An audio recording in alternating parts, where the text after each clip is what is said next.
ਨਾਨਕ ਸਿੰਘ ਦਾ novel ਪਵਿੱਤਰ ਪਾਪੀ ਅੰਗ 10ਵਾਂ। ਜ਼ੋਰ ਨਾਲ ਘੁੰਮ ਰਿਹਾ ਲਾਟੂ ਜਿਸ ਤਰ੍ਹਾਂ ਖੜੋਤਾ ਵਿਖਾਈ ਦਿੰਦਾ ਹੈ, ਇਸੇ ਤਰ੍ਹਾਂ ਵੀਣਾ ਦਾ ਮਨ ਇਸ ਵੇਲੇ ਬੇਉੜਕ ਸੋਚਾਂ 'ਚ ਚੱਕਰ ਲਾਉਂਦਾ ਹੋਇਆ ਵੀ ਉਹਨੂੰ ਰੁਕਿਆ ਜਾਪਦਾ ਸੀ। ਉਹਦੇ ਖਿਆਲਾਂ ਦੀ ਦੌੜ ਇਸ ਵੇਲੇ ਇੰਨੀ ਤੇਜ਼ ਸੀ ਕਿ ਜਿਸ ਤੇਜ਼ੀ ਨੂੰ ਉਹ ਖਲੋਤ ਦੇ ਰੂਪ 'ਚ ਅਨੁਭਵ ਕਰ ਰਹੀ ਸੀ, ਸਿਨੇਮੇ ਦੀਆਂ ਤਸਵੀਰਾਂ ਵਾਂਗ ਰਾਤ ਕਿੰਨੀ ਕੁ ਚਲੀ ਗਈ ਹੈ ਉਹਨੂੰ ਕੋਈ ਖਬਰ ਨਹੀਂ ਸੀ। ਉਹ ਮੰਜੇ ਤੇ ਉਤਾਣੇ ਮੂੰਹ ਪਈ ਆਕਾਸ਼ ਵੱਲ ਤੱਕਦੀ ਹੋਈ ਅੱਜ ਦੀ ਘਟਨਾ ਨੂੰ ਬਰਾਬਰ ਸੋਚ ਰਹੀ ਸੀ। ਸਵੇਰੇ ਜਦ ਉਹਨੇ ਕੇਦਾਰ ਦੇ ਕਮਰੇ 'ਚ ਜਾ ਕੇ ਸਦਾ ਤੋਂ ਉਲਟ ਉਹਨੂੰ ਚਾਦਰ ਵਲੇਟੀ ਪਿਆ ਵੇਖਿਆ ਸੀ ਤਾਂ ਉਹਨੇ ਖਿਆਲ ਕੀਤਾ ਕਿ ਅਕਸਰ ਕੇਦਾਰ ਸਿਰ ਦਰਦ ਦੀ ਸ਼ਿਕਾਇਤ ਕੀਤਾ ਕਰਦਾ ਹੈ। ਸ਼ਾਇਦ ਅੱਜ ਵੀ ਇਹਦਾ ਇਹੋ ਕਾਰਨ ਹੋਵੇ।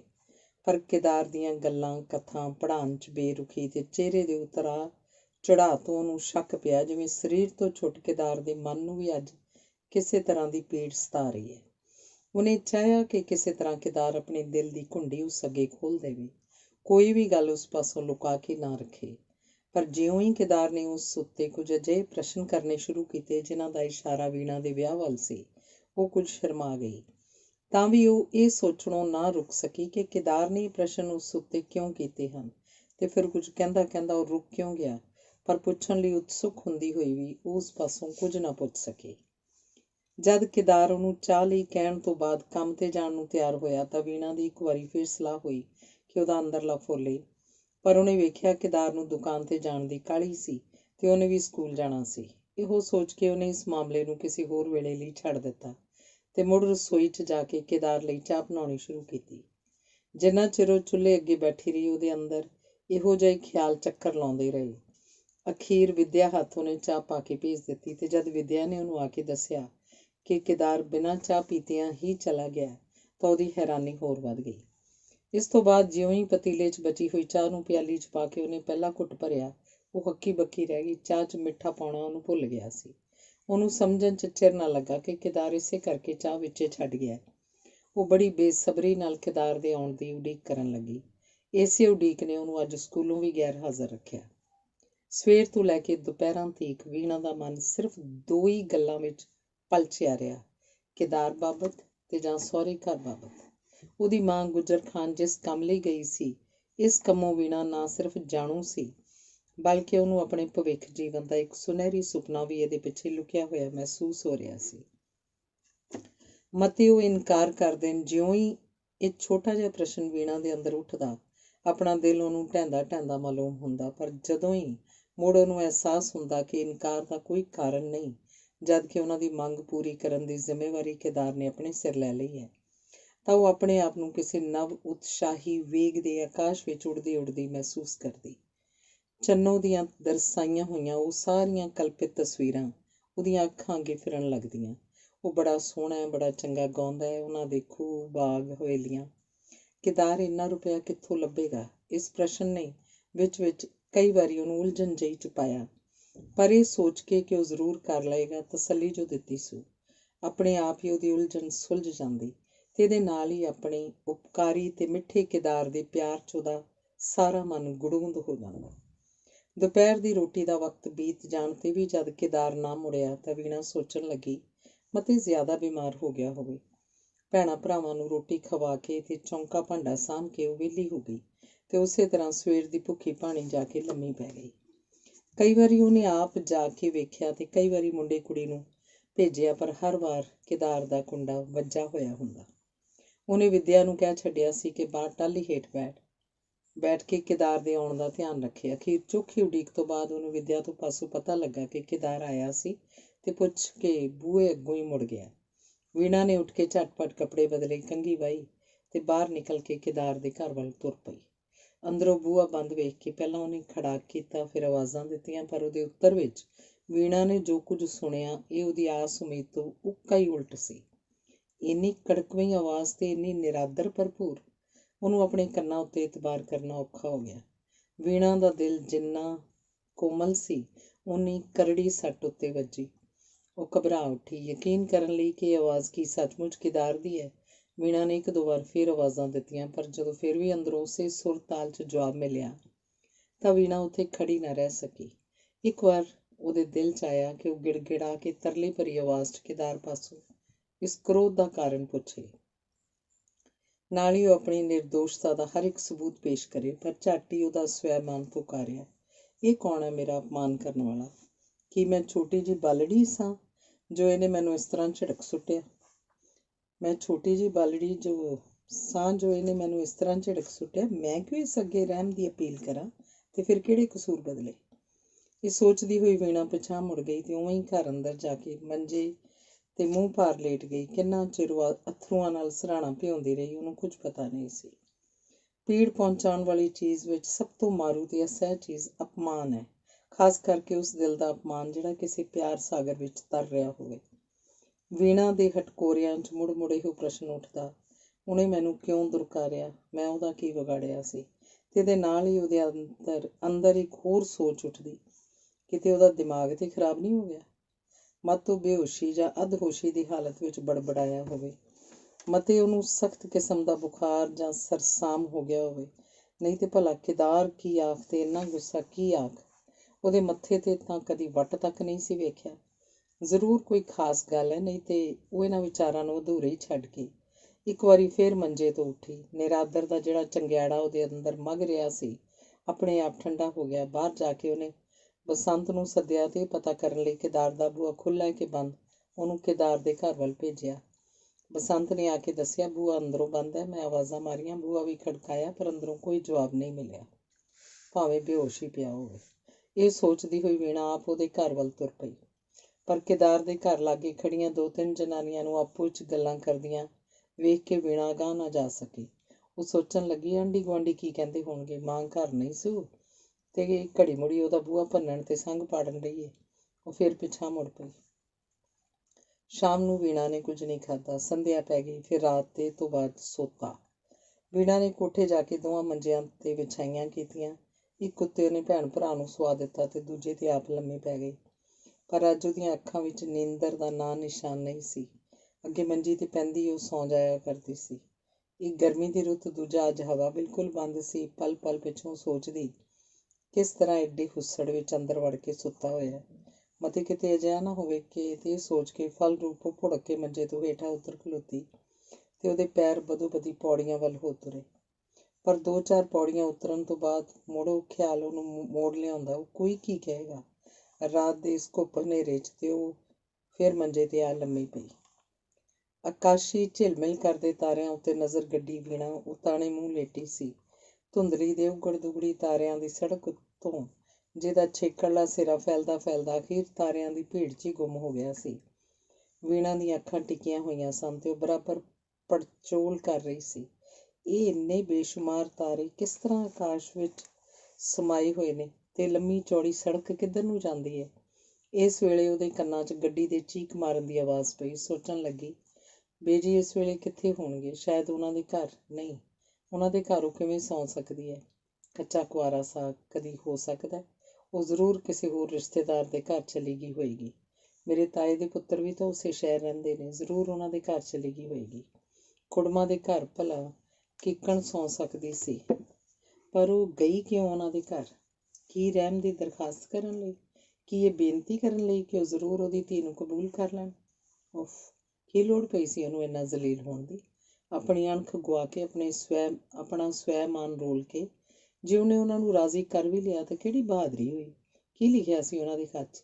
ਸਾਡਾ ਲੜਕਾ ਹਾਲੇ ਵਿਆਹ ਨਹੀਂ ਕਰਾਉਣਾ ਚਾਹੁੰਦਾ। ਤਾਂ ਕਿ ਵੀਣਾ ਹੀ ਇੰਨੀ ਬੇਕਰਾਰ ਹੈ ਵਿਆਹ ਲਈ। ਕਾਸ਼ ਕਦੀ ਮੇਰੀ ਮਾਂ ਇਸ ਬਾਰੇ ਮੇਰੀ ਵੀ ਸਲਾਹ ਪੁੱਛ ਲੈਂਦੀ। ਮੈਂ ਤੇ ਸਾਫ਼-ਸਾਫ਼ ਕਹਿ ਦਿੰਦੀ, ਏਡੇ ਹੰਕਾਰੀਆਂ ਦੀ ਮੈਂ ਕੱਖ ਜਿੰਨੀ ਪਰਵਾਹ ਨਹੀਂ ਕਰਦੀ। ਮੈਂ ਸਾਰੀ ਉਮਰ ਕੁਆਰੀ ਰਹਿਣਾ ਮਨਜ਼ੂਰ ਕਰਾਂਗੀ। ਪਰ ਇਹਨਾਂ ਗੱਲਾਂ ਨੂੰ ਸੋਚਦਿਆਂ ਸੋਚਦਿਆਂ ਵੀਣਾ ਨੂੰ ਇੱਕ ਵਾਰੀ ਫਿਰ ਚੰਨੋ ਦੀਆਂ ਕਈਆਂ ਗੱਲਾਂ ਚੇਤੇ ਆਈਆਂ। ਉਹ ਤੈਨੂੰ ਬੜਾ ਪਿਆਰ ਕਰਦਾ, ਹਰ ਵੇਲੇ ਮੈਥੋਂ ਤੇਰੀਆਂ ਹੀ ਗੱਲਾਂ ਪੁੱਛਦਾ ਰਹਿੰਦਾ। ਤੇ ਇਹਨਾਂ ਗੱਲਾਂ ਨੇ ਵੀਣਾ ਦੇ ਉਪਰੋਕਤ ਖਿਆਲਾਂ ਦਾ ਰਸਤਾ ਇੱਕਦਮ ਮੋੜ ਦਿੱਤਾ। ਨਹੀਂ, ਇਹ ਸਭ ਚਲਾਕੀ ਉਹਦੇ ਮਾਪਿਆਂ ਦੀ ਹੈ, ਜਿਹੜੇ ਆਪਣੇ ਪੁੱਤਰ ਦੀ ਵੱਧ ਤੋਂ ਵੱਧ ਕੀਮਤ ਵੱਟਣੀ ਚਾਹੁੰਦੇ ਨੇ। ਉਸ ਵਿਚਾਰੇ ਦਾ ਕੀ ਕਸੂਰ ਇਸ ਮਾਮਲੇ ਵਿੱਚ? ਇਸ ਵੇਲੇ ਵੀਣਾ ਆਪਣੇ ਆਪ ਨੂੰ ਕਿਸੇ ਨਵੀਂ ਦੁਨੀਆ 'ਚ ਅਨੁਭਵ ਕਰ ਰਹੀ ਸੀ। ਜੜਾਊ ਗਹਿਣਿਆਂ ਵਿੱਚ ਮੜੀ ਤੇ ਸਿਲਵੇਂ ਸਿਤਾਰਿਆਂ 'ਚ ਲਪੇਟੀ ਮਹਿਸੂਸ ਕਰ ਰਹੀ ਸੀ। ਉਹਨੂੰ ਜਾਪਦਾ ਸੀ ਜਿਵੇਂ ਉਹਦੇ ਹੱਥਾਂ ਉੱਤੇ ਮਹਿੰਦੀ ਦਾ ਗੂੜਾ ਰੰਗ, ਬਾਹਾਂ 'ਚ ਅਰਕਾਂ ਤੀਕ ਹਾਥੀ ਦੰਦ ਦਾ ਚੂੜਾ ਤੇ ਨੱਕ ਵਿੱਚ ਸ਼ਿਕਾਰਪੁਰੀ ਨੱਥ ਮੌਜੂਦ ਹੈ। ਉਹਨੇ ਅੱਖਾਂ ਝਮਕਦਿਆਂ ਤਾਰਿਆਂ ਦੀ ਉਹ ਸੜਕ ਅੱਗੇ ਨਾਲੋਂ ਸਾਫ਼ ਗਈ ਸੀ, ਕਿਉਂਕਿ ਚੰਦਰਮਾ ਦਾ ਦਾਤਰੀ-ਨੁਮਾ ਟੁਕੜਾ, ਜਿਹੜਾ ਹੁਣ ਤੀਕ ਤਾਰਿਆਂ ਦੀ ਲੋ ਨੂੰ ਫਿੱਕੀ ਕਰ ਰਿਹਾ ਸੀ, ਆਪਣੀ ਨੌਕਰੀ ਖਤਮ ਕਰਕੇ ਵਾਪਸ ਜਾ ਚੁੱਕਾ ਸੀ। ਹਰ ਪਾਸੇ ਸੰਘਣਾ ਹਨੇਰਾ ਸੀ। ਅੱਖਾਂ ਝਪਕਦਿਆਂ ਹੀ ਵੀਣਾ ਦੀਆਂ ਅੱਖਾਂ ਅੱਗੋਂ ਸਾਰੀ ਦੀ ਸਾਰੀ ਕਲਪਤ ਦੁਨੀਆ ਲੋਪ ਹੋ ਗਈ। ਉਹਨੇ ਆਪਣੇ ਹੱਥਾਂ ਤੇ ਬਾਹਾਂ ਨੂੰ ਕੁਝ ਇਸ ਤਰ੍ਹਾਂ ਵੇਖਿਆ ਜਿਵੇਂ ਸੱਚਮੁੱਚ ਇਹਨਾਂ ਉੱਤੇ ਹੁਣੇ-ਹੁਣੇ ਕੁਝ ਹੈ ਸੀ। ਉਹਨੇ ਸੱਜੇ-ਖੱਬੇ ਨਜ਼ਰ ਦੌੜਾਈ ਤੇ ਹਨੇਰੇ 'ਚ ਕੇਦਾਰ ਦਾ ਕਮਰਾ ਉਹਦੇ ਸਾਹਮਣੇ ਫਿਰਨ ਲੱਗਾ। ਕੋਠੜੀ 'ਚ ਮੰਜੇ ਉੱਤੇ ਚੱਦਰ 'ਚ ਲਪੇਟਿਆ ਕੇਦਾਰ ਦਾ ਮੁੜਕੇ 'ਚ ਬੈੜਿਆ ਸਰੀਰ ਉਹਨੂੰ ਜਿਵੇਂ ਕੋਈ ਵਰ੍ਹਿਆਂ ਦੀ ਭੁੱਲੀ ਹੋਈ ਗੱਲ ਯਾਦ ਹੋ ਆਈ। ਉਹ ਅਜੇ ਤੀਕ ਅੰਦਰ ਹੈ, ਇਸ ਕਹਿਰਾਂ ਦੀ ਗਰਮੀ 'ਚ, ਤੇ ਉਹ ਇੱਕ ਵਾਰੀ ਫਿਰ ਉੱਠ ਕੇ ਬੈਠ ਗਈ, ਪਰ ਮੰਜਿਓਂ ਉਤਰਨ ਤੋਂ ਪਹਿਲਾਂ ਹੀ ਫਿਰ ਲੰਮੀ ਪੈ ਗਈ। ਦੂਰ ਕਿਸੇ ਘੜਿਆਲ ਉੱਤੇ ਉੱਪਰੋਂ ਥੱਲੇ 12 ਚੋਟਾਂ ਵੱਜੀਆਂ। ਵੀਣਾ ਨੇ ਮਹਿਸੂਸ ਕੀਤਾ ਜਿਵੇਂ ਉਹਦੇ ਕਲੇਜੇ ਨੂੰ ਖੋਹ ਪੈ ਰਹੀ ਹੈ, ਸ਼ਾਇਦ ਭੁੱਖ ਨਾਲ, ਤੇ ਇਹ ਤੋਂ ਬਾਅਦ ਸਵੇਰ ਤੋਂ ਲੈ ਕੇ ਹੁਣ ਤੀਕ ਸਾਰਾ ਸਮਾਂ ਇੱਕ ਵਾਰੀ ਫਿਰ ਉਹਦੇ ਸਾਹਮਣਿਓਂ ਲੰਘਣ ਲੱਗਾ। ਉਹ ਸਵੇਰ ਤੋਂ ਲੈ ਕੇ ਹੁਣ ਤੱਕ ਨਿਰਾਹਾਰ ਸੀ। ਉਹਨੇ ਦੁਬਾਰਾ ਅਸਮਾਨ ਵੱਲ ਨਜ਼ਰ ਫੇਰੀ, ਪਰ ਐਤਕੀ ਉਹਦੀ ਨਜ਼ਰ ਟਿਕੀ ਨਹੀਂ, ਨਾ ਤਾਰਿਆਂ ਭਰੇ ਆਕਾਸ਼ ਉੱਤੇ, ਨਾ ਉਸ ਮੋਕਲੀ ਸੜਕ ਉੱਤੇ। ਤਾਰਿਆਂ ਦੀ ਚਮਕ ਪਾਸੋਂ ਉਹਨੂੰ ਡਰ ਜਿਹਾ ਭਾਸਣ ਲੱਗਾ। ਉਹਨੇ ਨਜ਼ਰ ਨੀਵੀਂ ਕਰ ਲਈ। ਹੌਲੀ-ਹੌਲੀ ਉਹਦੀਆਂ ਪਲਕਾਂ ਭਾਰੀਆਂ ਹੋਣ ਲੱਗੀਆਂ। ਵੀਣਾ ਦੀ ਅੰਤਰ-ਆਤਮਾ ਸੁਪਨ ਮੰਡਲ 'ਚ ਉਡਾਰੀਆਂ ਲਾਉਂਦੀ ਹੋਈ ਉੱਥੇ ਜਾ ਪਹੁੰਚੀ, ਜਿੱਥੇ ਉਹਦੇ ਜੀਵਨ ਦੀਆਂ ਸਾਰੀਆਂ ਰੀਝਾਂ ਸਦੀਵ ਰੂਪ ਧਾਰ ਕੇ ਇੱਕ ਸੋਹਣੇ ਸੁਡੌਲ ਤੇ ਪਿਆਰ ਰਤੇ ਗੱਭਰੂ ਦੇ ਰੂਪ 'ਚ ਉਹਦੇ ਸਾਹਮਣੇ ਮੌਜੂਦ ਸਨ।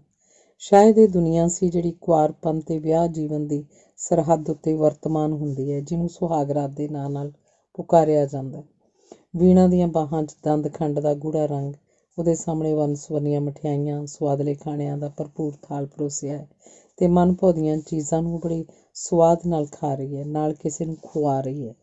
ਫਿਰ ਉਹਨੇ ਆਪਣੇ ਆਪ ਨੂੰ ਫਲਾਂ ਲੱਦੇ ਬੂਟਿਆਂ ਨਾਲ ਭਰਪੂਰ ਬਾਗ 'ਚ ਵੇਖਿਆ, ਜਿਹਦੇ ਲਾਗੇ ਇੱਕ ਖੂਹ ਵਗ ਰਿਹਾ ਸੀਗਾ। ਇੱਕ ਅੰਬ ਦੇ ਦਰੱਖਤ ਹੇਠਾਂ ਵੀਣਾ ਕਿਸੇ ਦੇ ਨਾਲ ਪੀਂਘ ਝੂਟ ਰਹੀ ਸੀ। ਪੀਂਘ ਜਿਉਂ ਹੀ ਹੁਲਾਰੇ ਚੜ੍ਹਦੀ, ਉਹਦਾ ਸਾਥੀ ਉੱਚੀਆਂ ਟਹਿਣੀਆਂ ਨਾਲੋਂ ਅੰਬ ਤੋੜ ਕੇ ਵੀਣਾ ਨੂੰ ਭੇਟ ਕਰਦਾ, ਤੇ ਵੀਣਾ ਬੜੇ ਸੁਆਦ ਨਾਲ ਉਹਨਾਂ ਨੂੰ ਖਾ ਰਹੀ ਸੀ। ਪੀਂਘ ਦੇ ਹੁਲਾਰੇ ਖਤਮ ਹੋ ਗਏ ਤੇ ਹੁਣ ਵੀਣਾ ਇੱਕ ਫੁੱਲਵਾੜੀ 'ਚ ਬੈਠੀ ਸੀ। ਉਹਦਾ ਉਹ ਸਾਥੀ ਫੁੱਲ ਤੋੜ ਕੇ ਉਹਦੀ ਗੁੱਤ 'ਚ ਅੜੁੰਗ ਰਿਹਾ ਸੀ। ਸਾਹਮਣੇ ਜ਼ਰਾ ਦੁਰੇਡੇ ਕਰਕੇ ਉਸ ਅੰਬ ਦੇ ਤਣੇ ਪਿੱਛੇ ਉਹਦੀ ਸਹੇਲੀ ਚੰਨੋ ਲੁਕੀ ਸੀ, ਜਿਹੜੀ ਕਿਸੇ-ਕਿਸੇ ਵੇਲੇ ਸਿਰ ਕੱਢ ਕੇ ਉਸ ਵੱਲ ਭੇਤ ਭਰੀ ਨਜ਼ਰ ਨਾਲ ਤੱਕਦੀ ਹੋਈ ਮੁਸਕਰਾਉਂਦੀ ਤੇ ਫਿਰ ਦਰੱਖਤ ਪਿੱਛੇ ਲੁਕ ਜਾਂਦੀ। ਵੀਣੀ ਨੂੰ ਉਹਦੀ ਇਸ ਦਖਲ-ਅੰਦਾਜ਼ੀ 'ਚੋਂ ਸੁਆਦ ਵੀ ਆ ਰਿਹਾ ਸੀ ਤੇ ਗੁੱਸਾ ਵੀ। ਵੀਣਾ ਦਾ ਸਾਥੀ ਉਹਦੇ ਨਾਲ ਬੈਠਾ ਸੀ ਤੇ ਉਹਦੇ ਘੁੰਡ ਨੂੰ ਸਰਕਾ ਕੇ ਉਹਦੀਆਂ ਅੱਖਾਂ 'ਚ ਅੱਖਾਂ ਗੱਡੀ ਕਹਿ ਰਿਹਾ ਸੀ, ਕੀ ਇਹ ਚੰਦਰਮਾ ਹਮੇਸ਼ਾ ਬੱਦਲਾਂ ਹੇਠ ਲੁਕਿਆ ਰਹੇਗਾ? ਤੇ ਇਹਦੇ ਉੱਤਰ 'ਚ ਵੀਣਾ ਸ਼ਰਮਾ ਕੇ ਕਹਿੰਦੀ, ਛੱਡੋ, ਬੇਜੀ ਮੈਨੂੰ ਉਡੀਕ ਰਹੇ ਹੋਣਗੇ। ਮੇਰੇ ਪਿੱਛੇ ਬੇਜੀ ਨੇ ਰੋਟੀ ਵੀ ਨਹੀਂ ਖਾਧੀ ਹੋਣੀ, ਨਾਲੇ ਮੈਨੂੰ ਵੀ ਭੁੱਖ ਲੱਗੀ ਹੈ। ਮੈਂ ਤੁਹਾਨੂੰ ਜਾਣ ਨਹੀਂ ਦਿਆਂਗਾ ਜਦ ਤੱਕ ਇਸ ਘੁੰਡ ਨੂੰ ਨਹੀਂ ਚੁੱਕੋਗੇ। ਕਹਿੰਦਿਆਂ ਉਹਨੇ ਵੀਣਾ ਦਾ ਹੱਥ ਫੜ ਲਿਆ, ਜਿਹਨੂੰ ਛੁਡਾਉਣ ਲਈ ਵੀਣਾ ਖੋਆ ਖਿੰਜੀ ਕਰਨ ਲੱਗੀ। ਇਸੇ ਹੱਥੋਂ-ਪਾਈ 'ਚ ਵੀਣਾ ਦੀ ਜਾਗ ਖੁੱਲ੍ਹ ਗਈ। ਹੁਣੇ-ਹੁਣੇ ਉਹ ਜੋ ਕੁਝ ਵੇਖ ਰਹੀ ਸੀ, ਉਸ ਵਿੱਚੋਂ ਕੁਝ ਵੀ ਬਾਕੀ ਨਹੀਂ ਸੀ, ਸਿਰਫ ਇੰਨਾ ਕਿ ਉਹਦਾ ਹੱਥ ਕਿਸੇ ਦੇ ਹੱਥ ਵਿੱਚ ਸੀ। ਉਹਨੇ ਹੋਰ ਚੰਗੀ ਤਰ੍ਹਾਂ ਅੱਖਾਂ ਉਘੇੜ ਕੇ ਪਾਸ ਬੈਠੇ ਵੱਲ ਤੱਕਿਆ, ਤੱਕ ਕੇ ਪਛਾਣਿਆ ਤੇ ਪਛਾਣ ਕੇ ਉਹਦੇ ਮੂੰਹੋਂ ਨਿਕਲਿਆ, ਭਰਾ ਤੁਸੀਂ ਸੀ? ਇਸ ਛੋਟੇ ਜਿਹੇ ਵਾਕ ਨੇ ਜਿਵੇਂ ਕੇਦਾਰ ਦੇ ਮੱਘ ਰਹੇ ਸਰੀਰ ਉੱਤੇ ਠੰਡੇ ਪਾਣੀ ਦਾ ਛਿੱਟਾ ਮਾਰ ਦਿੱਤਾ, ਜਿਵੇਂ ਉਹਨੂੰ ਕਿਸੇ ਗੂੜ੍ਹੀ ਨੀਂਦ ਤੋਂ ਜਗਾ ਦਿੱਤਾ। ਉਹਨੇ ਆਪਣੇ ਆਪ ਨੂੰ ਤੇ ਆਪਣੀ ਕਰਤੂਤ ਨੂੰ ਅਨੁਭਵ ਕੀਤਾ। ਵੀਣਾ ਅੱਖਾਂ ਪਾੜ-ਪਾੜ ਅਜੇ ਤੀਕ ਉਸ ਵੱਲ ਤੱਕ ਰਹੀ ਸੀ। ਉਹ ਝਟਪਟ ਮੰਜੇ ਤੋਂ ਉੱਠ ਖੜੋਤਾ ਤੇ ਉਹਨੇ ਚਾਹਿਆ ਕਿ ਇੱਕੋ ਛੂਟ ਵੱਟ ਕੇ ਦੌੜ ਜਾਵੇ, ਪਰ ਵੀਣਾ ਕੀ ਖਿਆਲ ਕਰੇਗੀ, ਇਹੋ ਸੋਚ ਕੇ ਉਹ ਰੁਕਿਆ ਰਿਹਾ। ਵੀਣਾ ਵੀ ਉੱਠ ਬੈਠੀ ਤੇ ਉਹਦਾ ਹੱਥ ਫੜ ਕੇ ਹਿਲਾਉਂਦੀ ਹੋਈ ਪੁੱਛਣ ਲੱਗੀ, ਕੀ ਗੱਲ ਏ ਭਰਾ ਜੀ, ਤੁਹਾਡੀ ਤਬੀਅਤ ਠੀਕ ਏ? ਤੁਸੀਂ ਇਸ ਤਰ੍ਹਾਂ ਕਿਉਂ ਹੁੰਦੇ ਜਾਂਦੇ ਹੋ? ਸਿਰ ਨੂੰ ਚੱਕਰ ਆ ਰਹੇ ਨੇ? ਕੇਦਾਰ ਨੇ ਮੱਥੇ ਨੂੰ ਦੋਵਾਂ ਹੱਥਾਂ 'ਚ ਘੁੱਟਦਿਆਂ ਘਬਰਾਈ ਆਵਾਜ਼ 'ਚ ਕਿਹਾ। ਉਹਦੀਆਂ ਅੱਖਾਂ ਝੁਕੀਆਂ ਹੋਈਆਂ ਸਨ। ਚੱਕਰ ਆ ਰਹੇ ਨੇ? ਵੀਣਾ ਡਰ ਕੇ ਬੋਲੀ। ਤਾਂ ਚਲੋ ਤੁਹਾਨੂੰ ਹੇਠਾਂ ਲੈ ਚੱਲਾਂ, ਤੇ ਉਹਦੇ ਲੱਕ 'ਚ ਬਾਂਹ ਪਾ ਕੇ ਉਹਨੂੰ ਚੰਗੀ ਤਰ੍ਹਾਂ ਥੰਮ ਕੇ ਉਹ ਪੌੜੀਆਂ ਉਤਰਨ ਲੱਗੀ। ਲੇਟ ਜਾਓ ਜ਼ਰਾ। ਕਮਰੇ 'ਚ ਦਾਖਲ ਹੋ ਕੇ ਉਹਨੂੰ ਮੰਜੀ 'ਤੇ ਬਿਠਾਉਂਦੀ ਹੋਈ ਵੀਣਾ ਬੋਲੀ। ਕੁਝ ਅਰਾਸਤੀ ਜਿਹੀ ਤਬੀਅਤ? ਵੀਣਾ ਨੇ ਬੱਤੀ ਜਗਾ ਕੇ ਚਾਨਣ ਕੀਤਾ। ਨਹੀਂ, ਕੇਦਾਰ ਨੇ ਉਸੇ ਤਰ੍ਹਾਂ ਹੱਥਾਂ 'ਚ ਸਿਰ ਘੁੱਟੀ ਕਿਹਾ। ਵੀਣਾ ਨੇ ਉਹਨੂੰ ਮੋਢਿਆਂ ਤੋਂ ਫੜ ਕੇ ਮੰਜੇ 'ਤੇ ਲਿਟਾ ਦਿੱਤਾ ਤੇ ਆਪ ਕੋਲ ਬੈਠ ਕੇ ਉਹਦਾ ਮੱਥਾ ਘੁੱਟਣ ਲੱਗੀ। ਕੇਦਾਰ ਨੂੰ ਤਰੇਲੀਆਂ ਆ ਰਹੀਆਂ ਵੇਖ ਕੇ ਉਹ ਹੋਰ ਘਬਰਾ ਗਈ। ਉਹ ਝਟਪਟ ਮੰਜੇ ਤੋਂ ਉੱਠੀ ਤੇ ਬੌਂਦਲਿਆਂ ਵਾਂਗ ਕਮਰੇ 'ਚ ਇੱਧਰ-ਉੱਧਰ ਫਿਰਨ ਲੱਗੀ। ਉਹਨੂੰ ਆਪਣੇ ਆਪ ਨੂੰ ਵੀ ਪਤਾ ਨਹੀਂ ਸੀ ਲੱਗਦਾ ਕਿ ਉਹ ਕੀ ਢੂੰਡ ਰਹੀ ਹੈ। ਝੱਟ ਕੁ ਫਿਰ ਕੇ ਉਹ ਫਿਰ ਕੇਦਾਰ ਦੀ ਸਰਹੰਦੀ ਆ ਬੈਠੀ। ਸਖਤ ਘਬਰਾਈ ਹਾਲਤ ਵਿੱਚ ਉਹਨੇ ਇੱਕ ਵਾਰ ਗੌਰ ਨਾਲ ਕੇਦਾਰ ਵੱਲ ਤੱਕਿਆ। ਕੇਦਾਰ ਦਾ ਸਵਾਸ ਤੇਜ਼ ਚੱਲ ਰਿਹਾ ਸੀ ਤੇ ਇਸ ਤੋਂ ਵੀ ਤੇਜ਼ੀ ਨਾਲ ਉਹਦਾ ਦਿਲ ਧੜਕ ਰਿਹਾ ਸੀ। ਉਹਦੀਆਂ ਅੱਖਾਂ ਬੰਦ ਸਨ ਤੇ ਹੋਠ ਕੁਝ ਖੁੱਲ੍ਹੇ। ਮੁੜਕਾ ਬਰਾਬਰ ਉਹਦੇ ਸਰੀਰ 'ਚੋਂ ਚੋ ਰਿਹਾ ਸੀ, ਜਿਹਨੂੰ ਵੀਣਾ ਦੇ ਹੱਥ ਵਿੱਚ ਫੜੀ ਹੋਈ ਪੱਖੀ ਸਾਰੇ ਜ਼ੋਰ ਨਾਲ ਸੁਕਾਉਣ ਦੀ ਕੋਸ਼ਿਸ਼ ਕਰ ਰਹੀ ਸੀ ਤੇ ਉਹਦਾ ਦੂਜਾ ਹੱਥ ਬਰਾਬਰ ਕੇਦਾਰ ਦੇ ਮੱਥੇ 'ਤੇ ਫਿਰ ਰਿਹਾ ਸੀ। ਕਿਉਂ ਭਰਾ ਜੀ? ਵੀਣਾ ਨੇ ਉਹਨੂੰ ਫੇਰ ਪੁੱਛਿਆ ਤੇ ਉਹ ਹੈਰਾਨੀ ਨਾਲ ਕੇਦਾਰ ਦੇ ਮੂੰਹ ਵੱਲ ਤੱਕਣ ਲੱਗੀ। ਪਰ ਕੇਦਾਰ ਦੀ ਜ਼ਬਾਨ ਬੇਸ਼ਬਦ ਸੀ, ਕੇਵਲ ਉਹਦੇ ਗਲੇ 'ਚੋਂ ਹੂੰ ਜਾਂ ਹੂੰ ਦੀ ਆਵਾਜ਼ ਨਿਕਲਦੀ ਸੀ। ਵੀਣਾ ਦੀ ਘਬਰਾਹਟ ਹੋਰ ਵੱਧ ਗਈ। ਉਹਦੇ ਮੱਥੇ 'ਤੇ, ਮੂੰਹ 'ਤੇ ਬਾਹਾਂ 'ਤੇ ਹੱਥ ਫੇਰਦੀ ਹੋਈ ਬਰਾਬਰ ਪੁਕਾਰ ਰਹੀ ਸੀ, ਭਰਾ ਜੀ ਬੋਲੋ, ਤਬੀਅਤ ਕੁਝ ਠੀਕ ਹੋਈ ਜੀ? ਮੈਨੂੰ ਅੱਗੇ ਹੀ ਖਿਆਲ ਸੀ ਅੱਜ ਤੁਹਾਡੀ ਤਬੀਅਤ ਠੀਕ ਨਹੀਂ। ਹਾਏ ਕਿੱਡੀ ਭੁੱਲ ਹੋ ਗਈ, ਮੈਂ ਮੁੜ ਕੇ ਤੁਹਾਡੀ ਖਬਰ ਹੀ ਨਹੀਂ ਲਈ। ਚੋਖੇ ਚਿਰ ਮਗਰੋਂ ਕੇਦਾਰ ਨੇ ਅੱਖਾਂ ਖੋਲ੍ਹੀਆਂ। ਵੀਣਾ ਉਹਦੀਆਂ ਲੱਤਾਂ ਨੂੰ, ਬਾਹਾਂ, ਮੋਢਿਆਂ ਤੇ ਲੱਕ ਨੂੰ ਦਬ ਘੁੱਟ ਰਹੀ ਸੀ। ਮੈਨੂੰ ਫਿੱਟ ਆ ਗਿਆ ਸੀ ਵੀਣੀ, ਕੇਦਾਰ ਨੇ ਉਸ ਵੱਲ ਤੱਕ ਕੇ ਕਿਹਾ। ਫਿੱਟ ਆ ਗਿਆ ਸੀ? ਸਹਿਮੀ ਹੋਈ ਨਜ਼ਰ ਨਾਲ ਉਸ ਵੱਲ ਤੱਕਦੀ ਹੋਈ ਵੀਣਾ ਇੱਕਦਮ ਕੇਦਾਰ ਦੇ ਉੱਤੇ ਜਿਵੇਂ ਵਿਛ ਗਈ। ਹਾਏ ਮੈਂ ਮਰ ਗਈ, ਤਾਈਓ ਤੁਸੀਂ ਬੂਹਾ ਨਹੀਂ ਸੀ ਖੋਲ੍ਹਿਆ। ਕੇਦਾਰ ਨਿਰਉੱਤਰ ਸੀ। ਉਹਦੀ ਜ਼ਬਾਨ ਉੱਤੇ ਸ਼ਬਦ ਆ ਕੇ ਮੁੜ ਜਾਂਦੇ ਸਨ। ਉਹ ਬਿੱਤਰ ਵੀਣਾ ਦੀਆਂ ਅੱਖਾਂ 'ਚ ਤੱਕ ਰਿਹਾ ਸੀ। ਵੀਣਾ ਕਹਿੰਦੀ ਗਈ, ਤੁਸੀਂ ਕਿੱਡੇ ਬੇਪਰਵਾਹ ਹੋ। ਆਪਣੀ ਸਿਹਤ ਵੱਲੋਂ ਵੇਖੋ, ਕੋਈ ਹਾਲ ਰਹਿ ਗਿਆ ਤੁਹਾਡਾ? ਤੇ ਉਹ ਕੇਦਾਰ ਦੇ ਸੁੱਕੇ ਮੁਰਝਾਏ ਸਰੀਰ 'ਤੇ ਹੱਥ ਫੇਰਨ ਲੱਗੀ। ਕੇਦਾਰ ਅਜੇ ਵੀ ਚੁੱਪ ਸੀ। ਵੀਣਾ ਕਹਿੰਦੀ ਗਈ, ਤਾਈਓ ਮੈਂ ਆਖਾਂ, ਭਰਾ ਹੋਰਾਂ ਦੇ ਮੂੰਹ 'ਤੇ ਕਦੀ ਕੌੜੀ ਕਸੈੜੀ ਗੱਲ ਨਿਕਲੀ ਨਹੀਂ। ਅੱਜ ਕਿਉਂ ਇਸ ਤਰ੍ਹਾਂ ਬੋਲ ਰਹੇ ਨੇ? ਉੱਤੋਂ ਆਖਰਾਂ ਦੀ ਗਰਮੀ, ਚੰਗੇ ਭਲੇ ਆਦਮੀ ਦਾ ਦਿਲ ਪਿਆ ਘਾਬਰਦਾ ਹੈ ਤੇ ਤੁਸੀਂ ਅੰਦਰ ਬੂਹਾ ਮਾਰ ਕੇ। ਕਹਿੰਦਿਆਂ ਵੀਣਾ ਦਾ ਦਿਲ ਗਲਾ ਭਰ ਆਇਆ। ਕੇਦਾਰ ਅਜੇ ਵੀ ਚੁੱਪ ਸੀ। ਉਹਦੀਆਂ ਅੱਖਾਂ ਤਾੜੇ ਲੱਗੀਆਂ ਸਨ। ਭਰਾ ਜੀ, ਵੀਣਾ ਨੇ ਉਹਦੇ ਦੋਵੇਂ ਮੋਢੇ ਫੜ ਕੇ ਹਿਲਾਉਂਦਿਆਂ ਪੁੱਛਿਆ, ਤੁਸੀਂ ਇਸ ਤਰ੍ਹਾਂ ਕਿਉਂ ਤੱਕੀ ਜਾਂਦੇ ਹੋ? ਬੋਲਦੇ ਕਿਉਂ ਨਹੀਂ? ਕੀ ਬੋਲਾਂ ਵੀਣਾ? ਉਹਦੇ ਹੋਠਾਂ ਵਿੱਚੋਂ ਜਿਵੇਂ ਫਰਕਵੀਂ ਜਿਹੀ ਮਸੀਂ ਇੰਨੀ ਗੱਲ ਨਿਕਲੀ ਤੇ ਉਹਦੇ ਹੱਥ ਨੂੰ ਫੜ ਕੇ ਮੱਥੇ 'ਤੇ ਰੱਖ ਲਿਆ। ਕਿਉਂ? ਵੀਣਾ ਨੇ ਕੁਝ ਤਰਬਕ ਕੇ ਪੁੱਛਿਆ। ਕੀ ਬੋਲਾਂ ਦਾ ਕੀ ਮਤਲਬ? ਕੇਦਾਰ ਦੇ ਚੁੱਪ ਰਹਿਣ 'ਤੇ ਵੀਣਾ ਨੇ ਜਦ ਉਹਨੂੰ ਬੁਲਾਉਣ ਲਈ ਤਰਲੇ ਭਰੇ ਵਾਸਤੇ ਪਾਉਣੇ ਸ਼ੁਰੂ ਕੀਤੇ ਤਾਂ ਕੇਦਾਰ ਇੰਨਾ ਕੁ ਬੋਲਿਆ, ਵੀਣੀ, ਰੱਬ ਦੇ ਵਾਸਤੇ ਮੈਥੋਂ ਕੁਛ ਨਾ ਪੁੱਛ। ਕੁਛ ਨਾ ਪੁੱਛਾਂ? ਵੀਣਾ ਉਹਦੇ ਸਿਰ ਨੂੰ ਆਪਣੇ ਗੋਡੇ ਉੱਤੇ ਰੱਖ ਕੇ ਉਹਨੂੰ ਘੁੱਟਦੀ ਹੋਈ ਬੋਲੀ, ਤੁਸੀਂ ਕਿਹੋ ਜਿਹੀਆਂ ਗੱਲਾਂ ਕਰਦੇ ਜੇ ਭਰਾ ਜੀ? ਮੇਰਾ ਤੁਹਾਡੇ ਉੱਤੇ ਕੋਈ ਦਾਈਆ ਨਹੀਂ। ਕਿਉਂ? ਇਸ ਲਈ ਕਿ ਮੈਂ ਪਾਪੀ ਹਾਂ। ਪਾਪੀ ਹੋਣ ਤੁਹਾਡੇ ਦੁਸ਼ਮਣ? ਮੇਰੇ ਵੀਰ ਵਰਗਾ ਕੋਈ ਹੋ ਕੇ ਦੱਸੇ। ਤੇ ਉਹਨੇ ਕੇਦਾਰ ਦੇ ਸਿਰ ਨੂੰ ਸਰਕਾਉਂਦਿਆਂ ਬਿਲਕੁਲ ਆਪਣੀ ਗੋਦ ਵਿੱਚ ਰੱਖ ਲਿਆ। ਵੀਣਾ, ਮੈਂ ਸੱਚਮੁੱਚ ਪਾਪੀ ਹਾਂ। ਜਾਓ, ਮੈਂ ਨਹੀਂ ਬੋਲਣਾ ਤੁਹਾਡੇ ਨਾਲ। ਪਾਪੀ ਤੋਂ ਛੁੱਟ ਵਿਸ਼ਵਾਸਘਾਤੀ ਵੀ। ਵੀਣੀ, ਤੁਸੀਂ ਚੁੱਪ ਨਹੀਂ ਕਰੋਗੇ? ਚੁੱਪ ਵੀ ਤੇ ਤੂੰ ਨਹੀਂ ਰਹਿਣ ਦਿੰਦੀ। ਇਹੋ ਜਿਹੀਆਂ ਗੱਲਾਂ ਕਰਨੀਆਂ ਜੇ ਤਾਂ ਬੇਸ਼ੱਕ ਨਾ ਬੋਲੋ। ਮੈਨੂੰ ਫਿੱਟ ਕੋਈ ਨਹੀਂ ਸੀ ਆਇਆ ਵੀਣੀ। ਫਿੱਟ ਨਹੀਂ ਸੀ ਆਇਆ? ਨਹੀਂ ਤੇ ਤੁਸਾਂ? ਮੈਂ ਬਹਾਨਾ ਕੀਤਾ ਸੀ, ਬਿਲਕੁਲ ਝੂਠਾ ਬਹਾਨਾ। ਕਿਉਂ? ਇਸੇ ਲਈ ਕਿ ਦੱਸੋ। ਕੇਦਾਰ ਚੁੱਪ ਸੀ। ਦੱਸਦੇ ਕਿਉਂ ਨਹੀਂ? ਵੀਣਾ ਗੱਲ ਦੱਸਣ ਵਾਲੀ ਨਹੀਂ ਸੀ। ਤਾਂ ਮੈਂ ਜ਼ਰੂਰ ਪੁੱਛ ਕੇ ਛੱਡਾਂਗੀ। ਕੇਦਾਰ ਉੱਤੇ ਖਾਮੋਸ਼ੀ ਛਾ ਗਈ। ਉਹਦੇ ਹੱਥ ਪੈਰ ਇੱਕਦਮ ਠੰਡੇ ਹੁੰਦੇ ਜਾ ਰਹੇ ਸਨ, ਜਿਨ੍ਹਾਂ ਨੂੰ ਵੀਣੀ ਨੇ ਹੋਰ ਜ਼ੋਰ ਦੀ ਘੁੱਟਣਾ ਸ਼ੁਰੂ ਕੀਤਾ ਤੇ ਨਾਲੋਂ ਨਾਲ ਉਹਦੇ ਦਿਲ ਦਾ ਭੇਤ ਪੁੱਛਣ ਵਾਸਤੇ ਪਾਉਂਦੀ ਹੋਈ ਅਖੀਰ ਬੋਲੀ, ਮੇਰੀ ਮੋਈ ਦਾ ਮੂੰਹ ਵੇਖੋ ਜੇ ਨਾ ਦੱਸੋ। ਵੀਣੀ, ਨਾ ਪੁੱਛ, ਮੈਂ ਤੇਰੀ ਮਿੰਨਤ ਕਰਦਾ। ਤੁਸੀਂ ਜਿਉਂ ਇਹੋ ਜਿਹੀਆਂ ਗੱਲਾਂ ਕਰਦੇ ਹੋ ਮੈਨੂੰ 75 ਹੀ ਲੱਗਦੀ ਜਾਂਦੀ ਹੈ। ਛੇਤੀ ਦੱਸੋ। ਤਾਂ ਤੂੰ ਜ਼ਰੂਰ ਪੁੱਛ ਕੇ ਛੱਡੇਂਗੀ, ਜ਼ਰੂਰ। ਪਰ ਮੇਰਾ ਖਿਆਲ ਹੈ ਤੂੰ ਮੈਨੂੰ ਨਫ਼ਰਤ ਕਰਨ ਲੱਗੇਂਗੀ। ਵੀਣਾ ਸੋਚਣ ਲੱਗੀ, ਅਖੀਰ ਇਹੋ ਜਿਹੀ ਕੀ ਗੱਲ ਹੋ ਸਕਦੀ ਹੈ ਜਿਹਦੇ ਪ੍ਰਗਟ ਹੁੰਦਿਆਂ ਮੈਂ ਉਹਨੂੰ ਨਫ਼ਰਤ ਕਰਨ ਲੱਗ ਪਾਂਗੀ। ਸ਼ਾਇਦ ਇਸ ਪਾਸੋਂ ਕੋਈ ਬੜੀ ਭਾਰੀ ਭੁੱਲ ਹੋ ਗਈ ਹੋਵੇ। ਭਾਵੇਂ ਕੇਦਾਰ ਪਾਸੋਂ ਕਿਸੇ ਦਾ ਖੂਨ ਹੀ ਕਿਉਂ ਨਾ ਹੋ ਗਿਆ ਹੋਵੇ। ਕੀ ਮੈਂ ਇਹਨੂੰ ਨਫ਼ਰਤ ਕਰ ਸਕਦੀ ਹਾਂ? ਤੇ ਉਹ ਪੂਰੀ ਦ੍ਰਿੜਤਾ 'ਚ ਬੋਲੀ, ਇਸ ਗੱਲ ਦਾ ਖਿਆਲ ਤੁਸੀਂ ਉੱਕਾ ਹੀ ਦਿਲੋਂ ਕੱਢ ਛੱਡੋ। ਵੀਣਾ, ਕੇਦਾਰ ਨੇ ਆਪਣੇ ਆਪ ਨੂੰ ਦਰੁਸਤ ਕਰਦਿਆਂ ਕਿਹਾ, ਇਸ ਰਾਜ਼ ਦਾ ਤਾਲੁਕ ਜੇ ਸਿਰਫ ਮੇਰੇ ਨਾਲ ਹੀ ਹੁੰਦਾ ਤਾਂ ਮੈਂ ਨਿਰਸੰਕੋਚ ਦੱਸ ਦਿੰਦਾ। ਤਾਂ ਹੋਰ ਕਿਸੇ ਨਾਲ ਵੀ ਇਸ ਗੱਲ ਦਾ ਤਾਲੁਕ ਹੈ? ਹਾਂ। ਤੇਰੇ ਨਾਲ? ਤੇਰੇ ਨਾਲ। ਕਹਿੰਦਿਆਂ ਕੇਦਾਰ ਦੀਆਂ ਅੱਖਾਂ ਝੁਕ ਗਈਆਂ। ਇੱਧਰ ਵੀਣਾ ਦੇ ਹੱਥ, ਜਿਹੜੇ ਕੇਦਾਰ ਦੇ ਠੰਡੇ ਸਰੀਰ ਨੂੰ ਨਿੱਘਿਆਂ ਕਰਨ ਲਈ ਉਹਨੂੰ ਘੁੱਟ ਰਹੇ ਸਨ, ਇੱਕ ਵਾਰਗੀ ਰੁਕ ਗਏ। ਪਰ ਝੱਟ ਹੀ ਉਹਨੇ ਫਿਰ ਆਪਣਾ ਕੰਮ ਜਾਰੀ ਕਰਦਿਆਂ ਕਿਹਾ, ਕੋਈ ਨਹੀਂ, ਤੁਸੀਂ ਦੱਸੋ। ਐਤਕੀ ਵੀਣਾ ਦੀ ਜ਼ਬਾਨ ਕੁਝ ਥਥਿਆ ਗਈ। ਵੀਣਾ, ਆਪਣੀ ਛਾਤੀ ਵਿੱਚੋਂ ਉੱਚੀ ਧੜਕਣ ਨੂੰ ਮਹਿਸੂਸ ਕਰਦਿਆਂ ਕੇਦਾਰ ਨੇ ਕਿਹਾ, ਮੈਨੂੰ ਨਹੀਂ ਸੀ ਪਤਾ ਕਿ ਤੂੰ ਮੇਰੀ ਜ਼ਿੰਦਗੀ 'ਚ ਇੰਨੀ ਛੇਤੀ ਦਾਖਲ ਹੋ ਕੇ ਮੇਰੇ ਦਿਲ ਦਾ ਅਮਨ ਲੁੱਟ ਲਏਂਗੀ। ਮੈਂ ਇਸ ਵੇਲੇ ਜੋ ਕੁਝ ਕੇਦਾਰ ਦੀ ਜ਼ਬਾਨੋਂ ਨਿਕਲਿਆ ਉਹਨੂੰ ਉਹਦਾ ਅੰਗ ਪ੍ਰਗਟ ਕਰ ਰਿਹਾ ਸੀ। ਉਹਦਾ ਸਰੀਰ, ਜਿਹਨੂੰ ਵੀਣਾ ਦੀ ਮਿਹਨਤ ਨੇ ਕੁਝ ਗਰਮਾਇਆ ਸੀ, ਇੱਕਦਮ ਗੜੇ ਵਰਗਾ ਹੋ ਗਿਆ। ਗੱਲ ਸੁਣਦਿਆਂ ਇੱਕ ਵਾਰੀ ਵੀਣਾ ਦੀਆਂ ਅੱਖਾਂ ਦੀ ਹਰਕਤ ਰੁਕ ਗਈ। ਉਹਦੀ ਨਜ਼ਰ ਬਰਾਬਰ ਕੇਦਾਰ ਦੇ ਚਿਹਰੇ ਤੇ ਗੱਡੀ ਸੀ। ਉਹਦੀ ਗੱਲ ਦਾ ਮਤਲਬ ਸਮਝ ਜਾਣ ਤੇ ਵੀ ਉਹਦੇ ਅੰਦਰ ਇੱਕ ਤਰ੍ਹਾਂ ਦੀ ਸ਼ੰਕਾ ਉੱਠੀ। ਸ਼ਾਇਦ ਇਹਦਾ ਅਰਥ ਕੁਝ ਹੋਰ ਹੋਵੇ। ਉਹਦੇ ਹੱਥ ਜਿਹੜੇ ਕੇਦਾਰ ਦੀਆਂ ਲੱਤਾਂ ਨੂੰ ਘੁੱਟ ਰਹੇ ਸਨ, ਆਪਣੇ ਆਪ ਉਹਦੇ ਸਰੀਰ ਨਾਲੋਂ ਵੱਖ ਹੋ ਗਏ। ਕੀ ਕਿਹਾ ਜੀ? ਵੀਣਾ ਦੇ ਮੂੰਹੋਂ ਇਸ ਛੋਟੇ ਜਿਹੇ ਵਾਕ ਨੂੰ ਸੁਣ ਕੇ ਕੇਦਾਰ ਡਰ ਨਾਲ ਕੰਬ ਉੱਠਿਆ।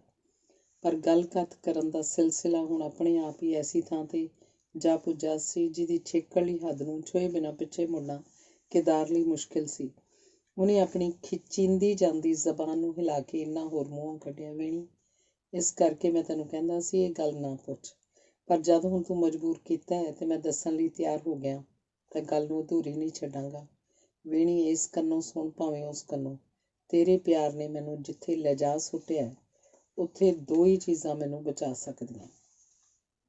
ਕੀ? ਵੀਣਾ ਦੇ ਮੂੰਹੋਂ ਜਿਵੇਂ ਉਹਦੇ ਜ਼ਬਾਨ ਨੂੰ ਛੇਕ ਕਰਕੇ ਇਹ ਦੋ ਕੱਕੇ ਨਿਕਲ ਗਏ।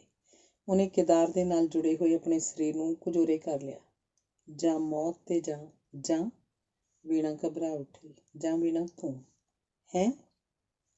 ਇਹ ਕਹਿੰਦੀ ਹੋਈ ਵੀਣਾ ਉਹਦੇ ਮੰਜੇ ਤੋਂ ਉੱਠ ਖੜੋਤੀ। ਕੇਦਾਰ ਵੀ ਉੱਠ ਕੇ ਬੈਠ ਗਿਆ। ਵੀਣੀ, ਕੇਦਾਰ ਨੇ ਉੱਠ ਕੇ ਖੜੋਤੀ ਵੀਣਾ ਦਾ ਹੱਥ ਫੜ ਕੇ ਕਿਹਾ, ਜੇ ਤੂੰ ਚਾਹੇ ਤਾਂ ਮੈਨੂੰ ਅਜੇ ਵੀ ਬਚਾ ਸਕਦੀ ਹੈ। ਵੀਣਾ ਦਾ ਦਿਲ ਧੜਕ ਰਿਹਾ ਸੀ, ਮਾਨੋ ਉਹ ਇੱਥੋਂ ਉੱਠ ਜਾਣਾ ਚਾਹੁੰਦੀ ਹੋਵੇ। ਕੇਦਾਰ ਨੇ ਉਹਨੂੰ ਖਿੱਚ ਕੇ ਫਿਰ ਬਿਠਾ ਲਿਆ। ਵੀਣਾ ਬੈਠ ਗਈ, ਪਰ ਅੱਗੇ ਵਾਂਗ ਨਿਝੱਕ ਹੋ ਕੇ ਨਹੀਂ, ਮੰਜੇ ਦੀ ਬਾਹੀ ਤੇ। ਉਹਨੂੰ ਜਾਪਦਾ ਸੀ ਜਿਵੇਂ ਕੇਦਾਰ ਉਸ ਲਈ ਪਲ ਪਲ ਬਦਲਦਾ ਜਾ ਰਿਹਾ। ਇੱਕ ਬਿਲਕੁਲ ਉੱਪਰੇ ਆਦਮੀ ਦੇ ਰੂਪ 'ਚ ਆਪਣੇ ਘਰ 'ਚ ਇੱਕ ਉੱਪਰੇ ਆਦਮੀ ਨੂੰ ਬੈਠਾ ਮਹਿਸੂਸ ਕਰਕੇ ਵੀਣਾ ਦੇ ਅੰਦਰ ਕਈ ਤਰ੍ਹਾਂ ਦੇ ਤੌਖਲੇ ਸਿਰ ਉਠਾ ਰਹੇ ਸਨ। ਬੋਲ ਵੀਣੀ, ਕੇਦਾਰ ਨੇ ਇੱਕ ਵਾਰੀ, ਦੋ ਵਾਰੀ, ਚਾਰ ਵਾਰੀ ਇਸ ਵਾਕ ਨੂੰ ਦੁਹਰਾਇਆ, ਪਰ ਵੀਣਾ ਨਹੀਂ ਬੋਲੀ। ਬੋਲਣਾ ਚਾਹੁੰਦੀ ਹੋਈ ਵੀ ਨਹੀਂ ਬੋਲ ਸਕੀ। ਉਹਨੂੰ ਕੇਦਾਰ ਦੀਆਂ ਕਈਆਂ ਗੱਲਾਂ ਇੰਨੀਆਂ ਅਣਹੋਣੀਆਂ ਜਾਪੀਆਂ, ਉਹਨਾਂ ਦਾ ਜਵਾਬ ਦੇਣਾ ਤਾਂ ਦੂਰ ਦੀ ਗੱਲ ਹੈ, ਇਹੋ ਜਿਹੇ ਸ਼ਬਦਾਂ ਦਾ ਕਿਸੇ ਇਨਸਾਨ ਦੇ ਮੂੰਹੋਂ ਨਿਕਲਣਾ ਹੀ ਜਿਵੇਂ ਉਹਦੇ ਭਾਣੇ ਅਸੰਭਵ ਸੀ। ਅਖੀਰ ਕੇਦਾਰ ਦੇ ਬਹੁਤ ਜ਼ਿੱਦ ਕਰਨ ਤੇ ਉਹਨੇ ਕਿਹਾ, ਇਹ ਤੁਸੀਂ ਕੀ ਕਹਿ ਰਹੇ ਹੋ ਭਰਾ ਜੀ? ਕਦੀ ਭੈਣ ਭਰਾ ਵੀ? ਤੇ ਉਹ ਇਸ ਤੋਂ ਅੱਗੇ ਨਾ ਬੋਲ ਸਕੇ। ਫਿਰ ਮੰਜੇ ਤੋਂ ਉੱਠ ਖੜੋਤੀ। ਵੀਣੀ, ਐਤਕੀ ਕੇਦਾਰ ਦੀ ਆਵਾਜ਼ 'ਚ ਤੇਜ਼ੀ ਸੀ। ਮੈਂ ਸਭ ਕੁਝ ਸਮਝਦਾ, ਪਰ ਤੇ ਉਹਨੇ ਅਗਾਂਹ ਵੱਧ ਕੇ ਫਿਰ ਵੀਣਾ ਦੀ ਬਾਂਹ ਫੜ ਲਈ ਤੇ ਮੁੜ ਉਹਨੂੰ ਮੰਜੇ ਤੇ ਬਿਠਾਲਦਾ ਬੋਲਿਆ, ਵੀਣੀ, ਕੌਣ ਕਹਿੰਦਾ ਅਸੀਂ ਭੈਣ ਭਰਾ? ਧਰਮ ਕਹਿੰਦਾ। ਵੀਣਾ ਦੀਆਂ ਅੱਖਾਂ 'ਚ ਕੁਝ ਤਲਖ ਜਿਹੀ ਚਮਕ ਜਿਹੀ ਪੈਦਾ ਹੋ ਗਈ। ਬੇਸ਼ੱਕ, ਕੇਦਾਰ ਨੇ ਜ਼ਰਾ ਹੋਰ ਦਲੇਰ ਆਵਾਜ਼ 'ਚ ਕਿਹਾ, ਬੇਸ਼ੱਕ ਧਰਮ ਇਹੋ ਕਹਿੰਦਾ, ਪਰ ਇਹਦੇ ਹੁੰਦਿਆਂ ਵੀ ਜੇ ਮੈਂ ਤੈਨੂੰ ਕਹਾਂ ਕਿ ਵੀਣੀ ਮੈਨੂੰ ਜ਼ਿੰਦਗੀ ਦਾ ਦਾਨ ਦੇ, ਤਾਂ ਕੀ ਤੂੰ ਇਹ ਤੋਂ ਇਨਕਾਰ ਕਰੇਂਗੀ? ਧਰਮ ਇਹ ਵੀ ਤਾਂ ਨਹੀਂ ਕਹਿੰਦਾ ਕਿ ਵੀਣੀ ਕਿਸੇ ਦੇ ਖੂਨ 'ਚ ਹੱਥ ਰੰਗੋ। ਮੰਨਿਆ ਮੈਂ ਪਾਪੀ ਸੀ, ਦੁਰਾਚਾਰੀ ਸੀ, ਪਰ ਕੀ ਇਸ ਪਾਪੀ ਦੀ ਮੌਤ ਵੇਖ ਕੇ ਤੇਰੇ ਦਿਲ ਨੂੰ ਸ਼ਾਂਤੀ ਆ ਸਕੇਗੀ? ਜੇ ਇਹਨੂੰ ਤੂੰ ਬਰਦਾਸ਼ਤ ਕਰਨ ਲਈ ਤਿਆਰ ਹੈ ਤਾਂ ਐਵੇਂ ਸਹੀ। ਮੇਰੇ ਲਈ ਇੰਨੀ ਤਸੱਲੀ ਕਾਫੀ ਹੈ ਕਿ ਮੇਰੀ ਮੌਤ ਨਾਲ ਮੇਰੀ ਵੀਣਾ ਨੂੰ ਖੁਸ਼ੀ ਹੋਏਗੀ। ਕਹਿੰਦਾ ਕੇਦਾਰ ਉੱਠ ਕੇ ਬਾਹਰ ਵੱਲ ਤੁਰ ਪਿਆ, ਪਰ ਉਹ ਅਜੇ ਬੂਹੇ ਤੱਕ ਹੀ ਪਹੁੰਚਿਆ ਸੀ ਕਿ ਮਗਰੇ ਜਾ ਕੇ ਵੀਣਾ ਨੇ ਉਹਨੂੰ ਫੜ ਲਿਆ। ਕੇਦਾਰ ਨੇ ਮੁੜ ਵੇਖਿਆ, ਵੀਣਾ ਦੀਆਂ ਅੱਖਾਂ ਨੇ ਅੱਥਰੂਆਂ ਦੀ ਝੜੀ ਲਾਈ ਸੀ। ਮੁੜ ਦੋਵੇਂ ਮੰਜੇ ਤੇ ਆ ਬੈਠੇ, ਪਰ ਦੋਵਾਂ 'ਚੋਂ ਕੋਈ ਵੀ ਬੋਲਿਆ ਨਹੀਂ। ਸ਼ਾਇਦ ਕੁਝ ਚਿਰ ਲਈ ਦੋਹਾਂ ਦੀਆਂ ਜ਼ਬਾਨਾਂ ਗੂੰਗੀਆਂ ਹੋ ਚੁੱਕੀਆਂ ਸਨ। ਵੀਣਾ ਦੇ ਅੰਦਰ ਹੁਣੇ ਜਿਹੜਾ ਉਪਰਾਮਤਾ ਦਾ ਭਾਵ ਪੈਦਾ ਹੋਇਆ ਸੀ, ਹਮਦਰਦੀ ਦੇ ਜਜ਼ਬੇ ਨੇ ਉਸ ਉੱਤੇ ਕਾਬੂ ਪਾ ਲਿਆ ਤੇ ਇਸ ਵੇਲੇ ਵੀਣਾ ਸਾਰੀ ਦੀ ਸਾਰੀ ਜਿਵੇਂ ਹਮਦਰਦੀ ਦੇ ਸੱਚੇ 'ਚ ਢਲ ਚੁੱਕੀ ਸੀ। ਅਖੀਰ ਉਹਨੇ ਬੋਲਣ 'ਚ ਪਹਿਲ ਕੀਤੀ, ਤੁਸੀਂ ਕੀ ਚਾਹੁੰਦੇ ਹੋ? ਕੀ ਤੂੰ ਅਜੇ ਤੱਕ ਨਹੀਂ ਸਮਝੀ? ਨਹੀਂ। ਸ਼ਾਇਦ ਵੀਣਾ ਨੇ ਸਭ ਕੁਝ ਸਮਝਦਿਆਂ ਕਿਹਾ, ਤਾਂ ਸੁਣ। ਕੇਦਾਰ ਨੇ ਆਪਣੀ ਦਿਲ ਦੀ ਗੰਢ, ਜਿਹੜੀ ਅੱਗੇ ਹੀ ਲਗਭਗ ਖੋਲ੍ਹ ਚੁੱਕਾ ਸੀ, ਹੋਰ ਖੋਲ੍ਹਣੀ ਸ਼ੁਰੂ ਕੀਤੀ। ਵੀਣੀ, ਜ਼ਰਾ ਧਿਆਨ ਨਾਲ ਸੁਣ। ਛੱਤ ਵੱਲ ਕੀ ਤੱਕ ਰਹੀ ਹੈ? ਮੇਰੇ ਵੱਲ ਤੱਕ।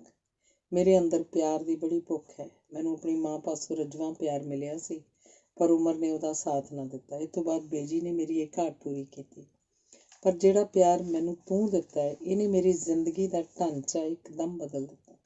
ਮੈਨੂੰ ਕੁਝ ਇਸ ਤਰ੍ਹਾਂ ਜਾਪਣ ਲੱਗਾ ਜਿਵੇਂ ਮੇਰੇ ਖੂਨ ਦਾ ਦੌਰਾ ਤੇ ਮੇਰੇ ਸਵਾਸਾਂ ਦੀ ਰੌਂ, ਇਹ ਸਭ ਕੁਝ ਤੇਰੀ ਹੋਣ ਦਾ ਸਦਕਾ ਜਾਰੀ ਹੈ। ਨਹੀਂ ਤੇ ਦੋਵੇਂ ਚੀਜ਼ਾਂ ਰੁਕ ਜਾਣਗੀਆਂ। ਮੈਂ ਆਪਣੇ ਦਿਲ 'ਚ ਪੱਕੀ ਧਾਰ ਬੈਠਾ ਸਾਂ ਕਿ ਕਿਸੇ ਦਿਨ ਮੈਂ ਤੇਰੀ ਮਾਤਾ ਪਾਸੋਂ ਤੇਰੀ ਮੰਗ ਕਰਾਂਗਾ, ਤੇ ਮੈਨੂੰ ਪੂਰਾ ਯਕੀਨ ਸੀ ਮੇਰੀ ਮੰਗ ਨੂੰ ਉਹ ਠੁਕਰਾਏਗੀ ਨਹੀਂ। ਪਰ ਜਿਉਂ ਹੀ ਮੈਨੂੰ ਪਤਾ ਲੱਗਾ ਕਿ ਤੂੰ ਕਿਸੇ ਹੋਰ ਦੀ ਬਣ ਚੁੱਕੀ ਹੈ, ਤਾਂ ਮੇਰੇ ਸਬਰ ਦਾ ਬੰਨ੍ਹ ਰੁੜ ਗਿਆ। ਮੈਂ ਹਜ਼ਾਰ ਕੋਸ਼ਿਸ਼ਾਂ ਕਰਦਾ ਹੋਇਆ ਵੀ ਆਪਣੇ ਜਜ਼ਬਿਆਂ ਉੱਤੇ ਕਾਬੂ ਨਾ ਰੱਖ ਸਕਿਆ। ਕੱਲ੍ਹ ਦਾ ਦਿਨ ਮੇਰੇ ਲਈ ਕਿਆਮਤ ਦਾ ਵਕਤ ਸੀ। ਵੀਣੀ, ਮੈਂ ਆਪਣੇ ਆਪ ਨਾਲ ਬੜਾ ਘੋਲ ਕੀਤਾ। ਮੈਂ ਬੜੀ ਕੋਸ਼ਿਸ਼ ਕੀਤੀ ਕਿ ਆਪਣੇ ਅੰਦਰੋਂ ਤੈਨੂੰ ਕੱਢ ਸੁੱਟਾਂ, ਪਰ ਮੇਰੀ ਕੋਸ਼ਿਸ਼ ਸਗੋਂ ਉਲਟਾ ਹੀ ਅਸਰ ਕਰਦੀ ਗਈ। ਦੁਪਹਿਰੇ ਜਦ ਤੂੰ ਆਈ, ਮੈਂ ਉਦੋਂ ਜਾਣਦੀ ਹੈ ਮੇਰੀ ਕੀ ਹਾਲਤ ਸੀ? ਉਦੋਂ ਮੈਂ ਸਾਰਾ ਜ਼ੋਰ ਇਸੇ ਗੱਲ ਲਈ ਲਾ ਰਿਹਾ ਸੀ ਕਿ ਤੈਨੂੰ ਕਿਵੇਂ ਭੁਲਾ ਸਕਾਂ। ਇਹੋ ਵਜ੍ਹਾ ਹੈ ਕਿ ਮੇਰੇ ਮੂੰਹੋਂ ਤੇਰੀ ਸ਼ਾਨ 'ਚ ਕੋਈ ਗੁਸਤਾਖੀ ਭਰੇ ਲਫ਼ਜ਼ ਨਿਕਲ ਗਏ ਜਿਨ੍ਹਾਂ ਦਾ ਮੈਨੂੰ ਬੜਾ ਦੁੱਖ ਹੈ।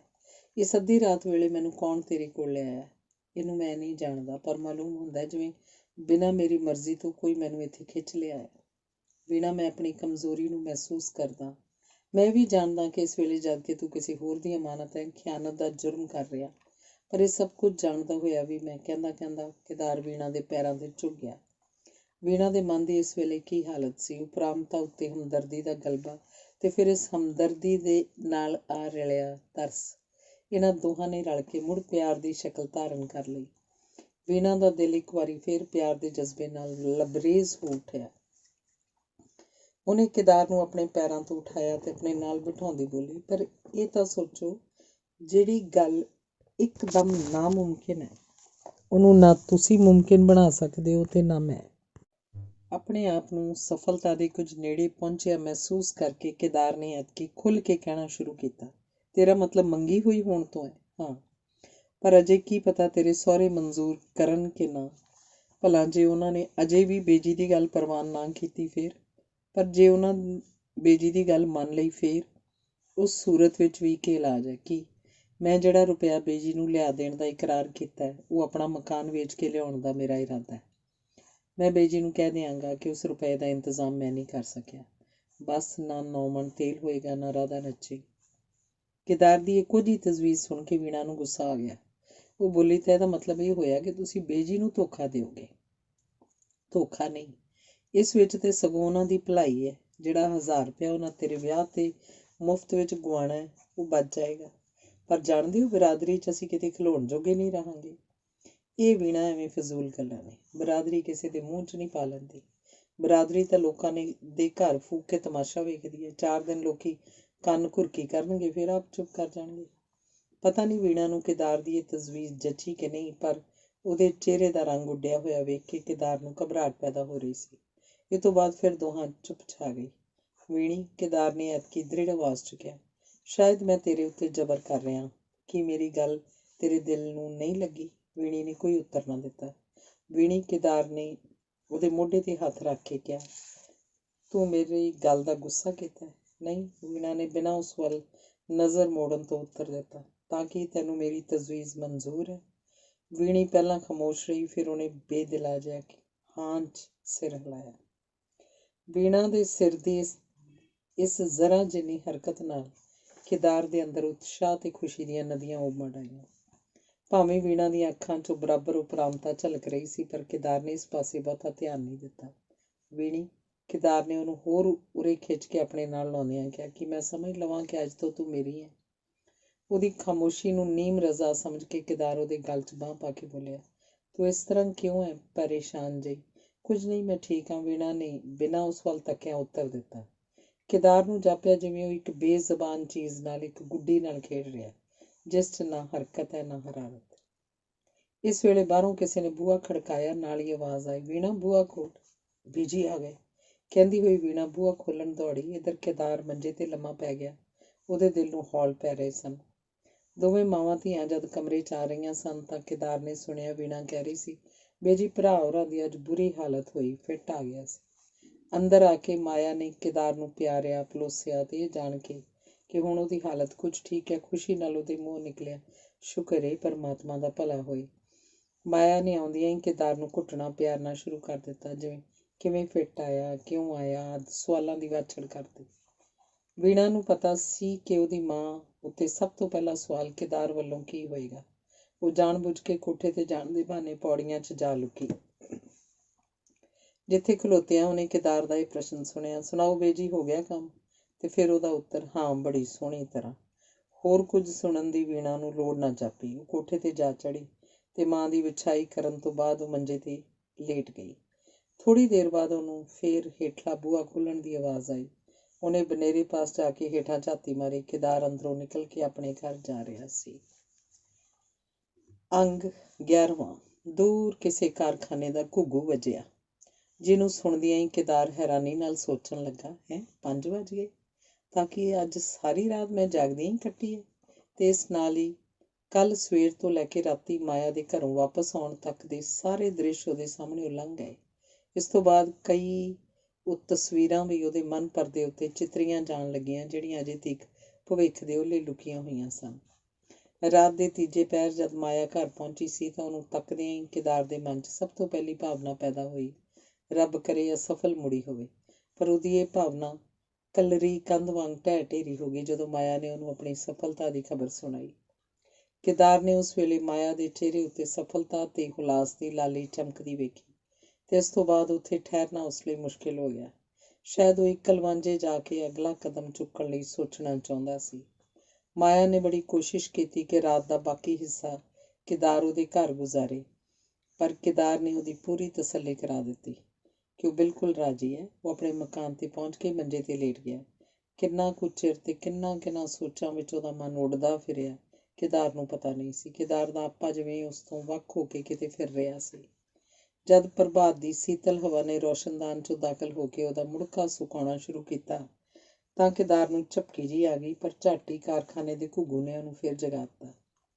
ਇੱਕ ਵਾਰੀ ਫਿਰ ਉਹ ਸਾਰੀਆਂ ਸੋਚਾਂ ਵਿਚਾਰਾਂ ਉਹਦੇ ਦਿਮਾਗ 'ਚ ਫਿਰਨ ਲੱਗੀਆਂ, ਜਿਹੜੀਆਂ ਇਹਨਾਂ ਕਈਆਂ ਘੰਟਿਆਂ 'ਚ ਉਹਦੇ ਅੰਦਰ ਖੁਰਦੀਆਂ ਰਹੀਆਂ ਸਨ, ਜਿਨ੍ਹਾਂ ਦੀ ਹਰ ਸਮਾਪਤੀ ਉੱਤੇ ਇੱਕੋ ਹੀ ਗੱਲ ਮੁੜ ਮੁੜ ਉਹਦੇ ਸਾਹਮਣੇ ਆਉਂਦੀ ਰਹੀ ਸੀ। ਬੇਸ਼ੱਕ ਉਹ ਤਜਵੀਜ਼, ਰੁਪਇਆਂ ਵੱਲੋਂ ਇਨਕਾਰ, ਬਸ ਫਿਰ ਤਾਂ ਵੀਣਾ ਸਦਾ ਲਈ ਮੇਰੀ ਹੋਏਗੀ। ਪਰ 16 ਆਨੇ ਸਫਲਤਾ ਦੀ ਉਮੀਦ ਹੁੰਦਿਆਂ ਹੋਇਆਂ ਵੀ ਇੱਕ ਹੋਰ ਸ਼ੰਕਾ ਉਹਦੇ ਸਾਹਮਣੇ ਆ ਖਲੋਤੀ। ਜੇ ਵੀਣਾ ਦੀ ਮਾਂ ਨੂੰ ਇਹ ਚਾਲ ਪਸੰਦ ਨਾ ਆਈ, ਮੇਰੇ ਨਾਲ ਉਹਦਾ ਮਾਵਾਂ ਵਾਲਾ ਪਿਆਰ ਹੈ, ਇਸ 'ਚ ਕੋਈ ਸ਼ੱਕ ਨਹੀਂ, ਪਰ ਇਸ ਗੱਲ ਦਾ ਕਿਵੇਂ ਯਕੀਨ ਕੀਤਾ ਜਾ ਸਕਦਾ ਹੈ ਕਿ ਉਹ ਮੈਨੂੰ ਜਵਾਈ ਦੇ ਰੂਪ ਵਿੱਚ ਵੀ ਪ੍ਰਵਾਨ ਕਰ ਲਏਗੀ? ਨਹੀਂ ਕਰੇਗੀ ਤਾਂ ਹੋਰ ਕਰੇਗੀ ਕੀ? ਜੇ ਚਾਰੇ ਬੰਨੇ ਨਾ ਹੀ ਮੰਨੇਗੀ ਤਾਂ ਵੀਣਾ ਹੀ ਉਹਨੂੰ ਮੂੰਹ ਪਾੜ ਕੇ ਕਹਿ ਦੇਵੇਗੀ। ਖੈਰ, ਉਹ ਵਕਤ ਤਾਂ ਜਦੋਂ ਆਏਗਾ ਵੇਖਿਆ ਜਾਏਗਾ। ਪਹਿਲੀ ਗੱਲ ਤਾਂ ਇਹੋ ਸਭ ਤੋਂ ਔਖੀ ਹੈ ਕਿ ਮੈਂ ਆਪਣਾ ਮਤਲਬ ਉਸ ਪਾਸ ਕਿਵੇਂ ਪ੍ਰਗਟ ਕਰਾਂਗਾ। ਇਸ ਬਾਬਤ ਵੀਣਾ ਨਾਲ ਸਲਾਹ ਕਰਨੀ ਹੋਏਗੀ। ਉਹਨੇ ਹੁਣੇ ਥੋੜ੍ਹੀ ਦੇਰ ਤੱਕ ਪੜ੍ਹਾਈ ਕਰਨ ਲਈ ਆਉਣਾ। ਉਹ ਬੜੀ ਬੇਚੈਨੀ ਨਾਲ ਵੀਣਾ ਨੂੰ ਉਡੀਕਣ ਲੱਗਾ। ਹੌਲੀ ਹੌਲੀ ਪ੍ਰਭਾਤ ਦੀ ਧੁੰਦ 'ਚੋਂ ਚਟਿਆਈ ਨਿਕਲ ਕੇ ਫੈਲਣੀ ਸ਼ੁਰੂ ਹੋਈ। ਇਸ ਤੋਂ ਬਾਅਦ ਸੂਰਜ ਦੀਆਂ ਪੀਲੀਆਂ ਕਿਰਨਾਂ ਨੇ ਬੂਹੇ ਦੀਆਂ ਝੀਥਾਂ 'ਚੋਂ ਝਾਤੀ ਮਾਰੀ। ਕੇਦਾਰ ਉੱਠਿਆ, ਜਲਦੀ ਨਿੱਤ ਕਿਰਿਆ ਤੋਂ ਵਿਹਲਾ ਹੋ ਕੇ ਕੱਪੜੇ ਬਦਲਣ ਲੱਗਾ। ਕਈਆਂ ਦਿਨਾਂ ਤੋਂ ਸਿਰ ਦੇ ਵਾਲਾਂ ਨੂੰ ਉਹਨੇ ਨਾ ਤੇਲ ਛੋਹਿਆ ਸੀ ਨਾ ਕੰਘੀ, ਪਰ ਅੱਜ ਸ਼ਾਇਦ ਉਹਨੇ ਪਿਛਲੇ ਸਾਰੇ ਦਿਨਾਂ ਦੀ ਕਸਰ ਕੱਢਣੀ ਸੀ। ਸੇਫਟੀ ਦੀ ਮਦਦ ਨਾਲ ਸ਼ੇਵ ਕਰਨੀ ਸ਼ੁਰੂ ਕੀਤੀ, ਫਿਰ ਬੂਟਾਂ ਦੀ ਪਾਲਿਸ਼। ਵੀਣਾ ਰੋਜ਼ ਜਿਸ ਵੇਲੇ ਆਇਆ ਕਰਦੀ ਸੀ, ਉਹ ਵਕਤ ਆਇਆ ਤੇ ਆ ਕੇ ਲੰਘ ਗਿਆ, ਪਰ ਵੀਣਾ ਨਹੀਂ ਆਈ। ਜਿਉਂ-ਜਿਉਂ ਵਕਤ ਬੀਤਦਾ ਜਾਂਦਾ ਸੀ, ਕੇਦਾਰ ਨੇ ਅੰਦਰ ਕੁਝ ਨਿੰਮੋ ਝੂਣਤਾ ਜਿਹੀ ਛਾਈ ਜਾਂਦੀ। ਉਹਦਾ ਉਤਸ਼ਾਹ ਕਿਰਕਿਰ ਹੋਈ ਜਾ ਰਿਹਾ ਸੀ। ਇਸ ਵੇਲੇ ਕਈ ਦਿਲ ਢਾਊ ਸੋਚਾਂ ਉਹਨੂੰ ਬੇਆਰਾਮ ਕਰ ਰਹੀਆਂ ਸਨ। ਮਤੇ ਵੀਣਾ ਨੇ ਮੇਰੀ ਗੱਲ ਦਾ ਬੁਰਾ ਮੰਨਿਆ ਹੋਵੇ, ਮਤੇ ਉਹਨੇ ਸਭ ਕੁਝ ਆਪਣੀ ਮਾਂ ਨੂੰ ਦੱਸ ਦਿੱਤਾ ਹੋਵੇ। ਇੱਕ ਵਾਰੀ ਫਿਰ ਉਸ ਰਾਤ ਵਾਲੇ ਸਮੇਂ ਨੂੰ, ਜਦ ਉਹਨੇ ਵੀਣਾ ਪਾਸ ਆਪਣਾ ਭਾਵ ਪ੍ਰਗਟ ਕੀਤਾ ਸੀ, ਅੱਖਾਂ ਅੱਗੇ ਲਿਆ ਕੇ ਇਸ ਗੱਲ ਦੀ ਪੜਚੋਲ ਕਰਨ ਲੱਗਾ। ਕੀ ਮੇਰੀਆਂ ਗੱਲਾਂ ਸੁਣ ਕੇ ਵੀਣਾ ਦੇ ਮੱਥੇ 'ਤੇ ਕੋਈ ਵੱਟ ਪਿਆ ਸੀ? ਉਹਦੇ ਵਰਤਾਓ 'ਚ ਕੁਝ ਫਰਕ ਆਇਆ ਸੀ? ਜਿਉਂ-ਜਿਉਂ ਮੈਂ ਆਪਣੇ ਮਤਲਬ ਦੇ ਨੇੜੇ ਆਈ ਜਾ ਰਿਹਾ ਸੀ, ਕੀ ਵੀਣਾ ਦੇ ਚਿਹਰੇ ਤੋਂ ਪਿਆਰ ਦੀ ਮਿੱਠੀ ਮਿੱਠੀ ਤੇ ਸੁਖਦਾਈ ਜਿਹੀ ਝਲਕ ਉੱਡਦੀ ਨਹੀਂ ਸੀ ਜਾਂਦੀ? ਕੇਦਾਰ ਲਈ ਹੋਰ ਉਡੀਕਣਾ ਮੁਸ਼ਕਿਲ ਹੋ ਗਿਆ। ਉਹਦਾ ਸਾਹ ਜਿਵੇਂ ਗਲੇ 'ਚੋਂ ਨਹੀਂ, ਵੱਖੀ 'ਚੋਂ ਛੇਕ ਕਰਕੇ ਨਿਕਲ ਰਿਹਾ ਸੀ। ਕੁਝ ਚਿਰ ਉਹਨੇ ਹੋਰ ਉਡੀਕ 'ਚ ਬਿਤਾਇਆ, ਪਰ ਜਿਨ੍ਹਾਂ ਪੈਰਾਂ ਦੀ ਬਿੜਕ ਨੂੰ ਉਹਦੇ ਕੰਨ ਉਡੀਕ ਰਹੇ ਸਨ, ਉਹ ਸੁਣਾਈ ਨਾ ਦਿੱਤੀ। ਅਖੀਰ ਉਹਦੀ ਸਲਾਹ ਹੋਈ ਕਿ ਆਪ ਹੀ ਕਿਉਂ ਨਾ ਵੀਣਾ ਦੇ ਘਰ ਚਲਾ ਜਾਏ, ਪਰ ਮਾਇਆ ਨੂੰ ਮਿਲਣ ਤੋਂ ਪਹਿਲਾਂ ਇੱਕ ਵਾਰੀ ਉਹ ਵੀਣਾ ਨੂੰ ਇਕਾਂਤ 'ਚ ਮਿਲ ਲੈਣਾ ਚਾਹੁੰਦਾ ਸੀ। ਇਸੇ ਕਰਕੇ ਉਹਨੇ ਹੋਰ ਕੁਝ ਚਿਰ ਉਡੀਕ ਕੀਤੀ। ਜਦ ਫਿਰ ਵੀ ਉਹਦੀ ਆਸ ਪੂਰੀ ਹੁੰਦੀ ਨਾ ਦਿਸੀ ਤਾਂ ਉਹ ਆਪ ਹੀ ਉੱਠ ਕੇ ਜਾਣ ਲਈ ਤਿਆਰ ਹੋ ਗਿਆ। ਜਾਣ ਲੱਗਿਆ ਉਹਨੇ ਆਪਣੇ ਪਾਲਿਸ਼ ਕੀਤੇ ਬੁੱਟਾਂ 'ਤੇ ਇੱਕ ਵਾਰੀ ਫੇਰ ਬੁਰਸ਼ ਫੇਰਿਆ। ਇਸੇ ਤਰ੍ਹਾਂ ਵਾਹੀ ਹੋਏ ਵਾਲਾਂ 'ਤੇ ਦੁਬਾਰਾ ਕੰਘੀ। ਇਹ ਕੰਮ ਕਰਦਾ ਹੋਇਆ ਨਾਲੋਂ ਨਾਲ ਸੋਚ ਰਿਹਾ ਸੀ, ਇਹ ਕਿਸ ਤਰ੍ਹਾਂ ਦੀ ਧੜਕਣ ਹੋ ਰਹੀ ਹੈ ਮੇਰੇ ਦਿਲ 'ਚ, ਬੜੀ ਔਖੇਰੀ ਜਿਹੀ, ਜਿਵੇਂ ਆਪਣੇ ਥਾਂ ਤੋਂ ਛੁੜਕ ਕੇ ਦਿਲ ਇੱਧਰ ਉੱਧਰ ਫਿਰ ਰਿਹਾ ਹੋਵੇ। ਉਹ ਕਮਰੇ 'ਚ ਨਿਕਲਿਆ ਹੀ ਸੀ ਕਿ ਸਾਹਮਣੇ ਉਹਨੂੰ ਵਿਦਿਆ ਇੱਧਰ ਆਉਂਦੀ ਦਿਸੀ, ਜਿਹੜੀ ਝਟਪਟ ਉਹਦੇ ਕੋਲ ਆ ਕੇ ਉਹਦਾ ਹੱਥ ਫੜ ਕੇ ਖਿੱਚਦੀ ਬੋਲੀ, ਚਲੋ ਤੁਹਾਨੂੰ ਬੇਜੀ ਸੱਦਦੇ ਨੇ। ਸੁਣਦਿਆਂ ਹੀ ਕੇਦਾਰ ਦੀਆਂ ਲੱਤਾਂ ਬਾਹਾਂ ਘਿਰਨ ਲੱਗੀਆਂ। ਮਤੇ ਵੀਣਾ ਨੇ ਰਾਤ ਵਾਲੀ ਸਾਰੀ ਗੱਲ ਉਹਨੂੰ ਦੱਸ ਦਿੱਤੀ ਹੋਵੇ, ਪਰ ਕੀ ਵੀਣਾ ਦੇ ਰੰਗ ਢੰਗ ਤੋਂ ਕੁਝ ਇਹੋ ਜਿਹਾ ਜਾਪਦਾ ਸੀ? ਸ਼ਾਇਦ ਨਹੀਂ। ਤਾਂ ਫਿਰ ਇੰਨੀ ਸਵੇਰੇ ਸੱਦ ਘੱਲਣ ਦਾ ਕਾਰਨ? ਉਵੇਂ ਹੀ ਬਾਹੋਂ ਖਿੱਚਦੀ ਹੋਈ ਵਿਦਿਆ ਉਹਨੂੰ ਘਰ ਵੱਲ ਲੈ ਤੁਰੇ। ਘਰ ਅੰਦਰ ਜਾ ਕੇ ਕੇਦਾਰ ਨੇ ਵੇਖਿਆ, ਉਸੇ ਕਮਰੇ 'ਚ ਤੇ ਉਸੇ ਮੰਜੇ ਉੱਤੇ ਵੀਣਾ ਲੇਟੀ ਹੋਈ ਸੀ, ਤੇ ਮਾਇਆ ਉਹਦੀ ਨਬਜ਼ ਫੜੀ ਸਰਹੰਦੀ ਵੱਲ ਬੈਠੀ। ਕੇਦਾਰ ਦਾ ਦਿਲ ਬੈਠਣ ਲੱਗਾ। ਕਿਉਂ ਬੇਜੀ, ਵੀਣਾ ਨੂੰ ਕੀ ਹੋ ਗਿਆ? ਕੇਦਾਰ ਨੇ ਕਾਹਲੀ ਨਾਲ ਅਗਾਂਹ ਵੱਧ ਕੇ ਵੀਣਾ ਦਾ ਹੱਥ ਫੜਦਿਆਂ ਪੁੱਛਿਆ। ਮਾਇਆ ਬੋਲੀ, ਪਤਾ ਨਹੀਂ, ਚੰਗੀ ਭਲੀ ਸੁੱਤੀ ਸੀ, ਵੱਡੇ ਵੇਲੇ ਉੱਠ ਕੇ ਵੇਖਿਆ 5 ਭੱਟ ਬੁਖਾਰ ਚੜਿਆ ਹੋਇਆ ਸੂ। ਵੀਣੀ, ਕੇਦਾਰ ਨੇ ਮੰਜੇ ਤੇ ਬੈਠਦਿਆਂ ਉਹਦਾ ਹੱਥ ਫੜ ਕੇ ਪੁੱਛਿਆ। ਕਿਉਂ, ਬੁਖਾਰ ਕਿਉਂ ਚੜ ਗਿਆ? ਰਾਤੀ ਤੇ ਮੈਂ ਤੈਨੂੰ ਚੰਗੀ ਭਲੀ ਛੱਡ ਕੇ ਗਿਆ ਸੀ। ਪਰ ਵੀਣਾ ਨੇ ਕੋਈ ਜਵਾਬ ਨਹੀਂ ਦਿੱਤਾ। ਕੇਦਾਰ ਨੂੰ ਵੇਖਦਿਆਂ ਹੀ ਉਹਨੇ ਮੂੰਹ ਦੂਜੇ ਪਾਸੇ ਫੇਰ ਲਿਆ। ਇਸ ਤੋਂ ਛੁੱਟ ਕੇਦਾਰ ਨੇ ਇਹ ਵੀ ਮਹਿਸੂਸ ਕੀਤਾ ਜਿਵੇਂ ਉਹਦੇ ਹੱਥ ਦੀ ਛੂਹ ਨੂੰ ਵੀਣਾ ਬਰਦਾਸ਼ਤ ਨਹੀਂ ਕਰ ਸਕੀ। ਕੇਦਾਰ ਜਿਉਂ ਹੀ ਮੰਜੇ ਤੇ ਬੈਠਾ, ਵੀਣਾ ਸਰਕ ਕੇ ਪਰੇ ਹੋ ਗਈ। ਕੇਦਾਰ ਦਾ ਦਿਲ ਹੋਰ ਧੜਕਣ ਲੱਗਾ। ਕੋਈ ਡਰ ਨਹੀਂ, ਮੰਜੇ ਤੋਂ ਉੱਠਦੀ ਹੋਈ ਮਾਇਆ ਕੇਦਾਰ ਨੂੰ ਸੰਬੋਧਨ ਕਰਕੇ ਬੋਲੀ। ਅੱਜ ਕੱਲ੍ਹ ਮਲੇਰੀਏ ਦੇ ਦਿਨ ਨੇ, ਆਰਾਮ ਆ ਜਾਏਗਾ ਸੂ। ਆ ਮੈਂ ਤੇਰੇ ਨਾਲ ਕੁਝ ਗੱਲਾਂ ਕਰਨੀਆਂ ਨੇ। ਤੇ ਦੋਵੇਂ ਅੱਗੜ ਪਿੱਛੜ ਬਾਹਰ ਵਰਾਂਡੇ 'ਚ ਆ ਪਹੁੰਚੇ। ਇੱਥੇ ਕੰਧ ਨਾਲ ਇੱਕ ਛੋਟੀ ਮੰਜੀ ਖੜੀ ਕੀਤੀ ਸੀ, ਜਿਹਨੂੰ ਮਾਇਆ ਨੇ ਡਾਹ ਲਿਆ ਤੇ ਦੋਵੇਂ ਬੈਠ ਗਏ। ਤੇਰੀ ਤਬੀਅਤ ਦਾ ਕੀ ਹਾਲ ਹੈ ਹੁਣ? ਮਾਇਆ ਨੇ ਬੈਠਦਿਆਂ ਉਸ ਪਾਸੋਂ ਪੁੱਛਿਆ, ਜਿਹਦੇ ਉੱਤਰ ਵਿੱਚ ਕੇਦਾਰ ਨੇ ਉਹਨੂੰ ਆਪਣੇ ਠੀਕ ਠਾਕ ਹੋਣ ਦਾ ਯਕੀਨ ਕਰਾ ਦਿੱਤਾ। ਬੇਜੀ, ਕੇਦਾਰ ਨੇ ਛੇਤੀ ਛੇਤੀ ਗੱਲ ਸ਼ੁਰੂ ਕਰਨ ਦੇ ਇਰਾਦੇ ਨਾਲ ਪੁੱਛਿਆ, ਤੁਸੀਂ ਸਵੇਰ ਦੀ ਗੱਡੀ ਆ ਜਾਂਦੇ, ਰਾਤੀ ਐਡੇ ਔਖੇ ਹੋਏ ਹੋਵੋਗੇ। ਮਾਇਆ ਦੇ ਅੰਗ ਅੰਗ ਵਿੱਚੋਂ ਇਸ ਵੇਲੇ ਖੁਸ਼ੀ ਉਛਲ ਰਹੀ ਸੀ। ਉਹਨੇ ਮੁਸਕਰਾਉਂਦਿਆਂ ਕਿਹਾ, ਕੰਮ ਜਿਸ ਲਈ ਗਈ ਸਾਂ ਉਹ ਤੇ ਜਾਂਦੇ ਹੀ ਹੋ ਗਿਆ। ਫਿਰ ਮੈਂ ਆਖਿਆ, ਕਾਹਦੇ ਲਈ ਅਟਕਣਾ? ਨਾਲੇ ਬਾਲਾਂ ਨੂੰ ਪਿੱਛੇ ਇਕੱਲਿਆਂ ਛੱਡ ਆਈ ਸਾਂ। ਅੱਛਾ, ਕਿਸ ਤਰ੍ਹਾਂ ਫਿਰ ਗੱਲਬਾਤ ਹੋਈ? ਕੇਦਾਰ ਨੇ ਟੁੱਟਦੇ ਦਿਲ 'ਚ ਪੁੱਛਿਆ।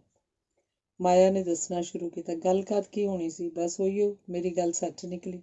ਉਹਨਾਂ ਨੂੰ ਕਿਸੇ ਜਾਂ ਤੁੱਖ ਨਹੀਂ ਦਿੱਤੀ ਕਿ ਉਹਨਾਂ ਦੇ ਪੱਲੇ ਤੇ ਮੋਹਰਾਂ ਖਾਣ ਨੂੰ ਵੀ ਪੈਸਾ ਨਹੀਂ। ਬੁੱਚੀ ਬਾਂਦਰੀ ਕੁੜੀ ਤੁਹਾਡੇ ਹਵਾਲੇ ਕਰਨਗੇ। ਬਸ ਸੁਣ ਕੇ ਸੱਪ ਸੁੰਘ ਗਿਆ ਨੇ। ਉਹ ਜਿਹੜੀ ਮੇਰੀ ਕੁੜਮਣੀ ਹੈ, ਉਹ ਤੇ ਸਮਝ ਲੈ ਮੁਰਦਿਆਂ ਦੇ ਕਫਨ ਲਾਹ ਲੈਣ ਵਾਲੀ ਹੈ। ਪਹਿਲਾਂ ਤੇ ਚੁੱਪ ਕੀਤੀ ਰਹੀ, ਫਿਰ ਲੱਗੀ ਹੀਲੇ ਬਹਾਨੇ ਸਾੜਨ। ਕਦੇ ਆਖੇ ਸਾਡਾ ਮੁੰਡਾ ਨਹੀਂ ਮੰਨਦਾ, ਕਦੀ ਕਹੇ ਸਾਡਾ ਹੱਥ ਤੰਗ ਹੈ। ਪਰ ਮੈਂ ਸਮਝ ਗਈ ਕਿ ਅੰਬਾਂ ਦੀ ਭੁੱਖ ਅੰਬਾਕੜੀਆਂ ਨਾਲ ਨਹੀਂ ਮਿਟਣੀ। ਮੈਂ ਉਹਨੂੰ ਖੋਲ ਕੇ ਆਖ ਦਿੱਤਾ ਵੀ ਬੀਬੀ ਰਾਣੀ, ਧੀਆਂ ਪੁੱਤਰਾਂ ਨਾਲੋਂ ਕੋਈ ਚੀਜ਼ ਚੰਗੀ ਨਹੀਂ ਹੁੰਦੀ, ਤੇ ਇੱਜ਼ਤ ਆਬਰੂ ਇਹਨਾਂ ਨਾਲੋਂ ਵੀ ਵੱਡੀ ਚੀਜ਼ ਹੈ। ਤੂੰ ਮਾਸਾ ਫਿਕਰ ਨਾ ਕਰ।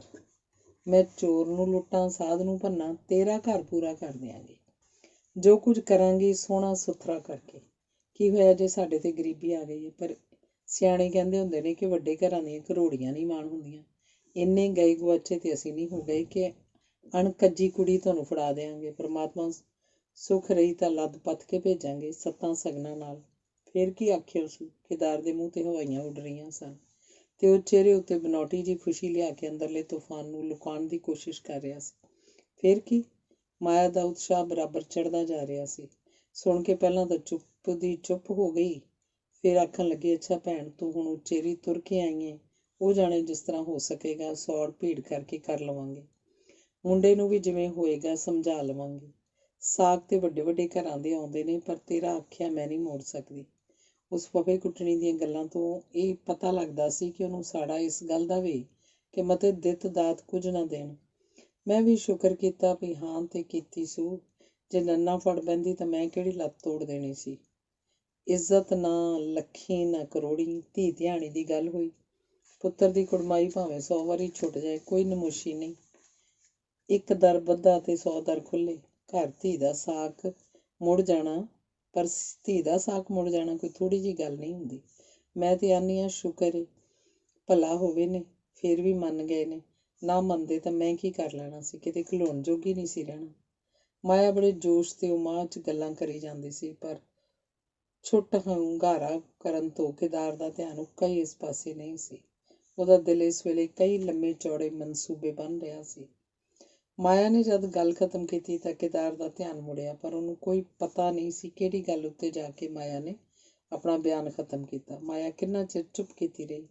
ਉਹਦਾ ਖਿਆਲ ਸੀ ਕੇਦਾਰ ਕੁਝ ਬੋਲੇ, ਪਰ ਕੇਦਾਰ ਦੇ ਬੁੱਲ ਛੱਡ ਕੇ ਅੱਖਾਂ ਵੀ ਨਾ ਹਿੱਲੀਆਂ ਤਾਂ ਉਹਨੇ ਆਪ ਹੀ ਪੁੱਛਿਆ, ਕੇਦਾਰ, ਕਿਹੜੀਆਂ ਸੋਚਾਂ 'ਚ ਪੈ ਗਿਆ ਵੇ ਤੂੰ?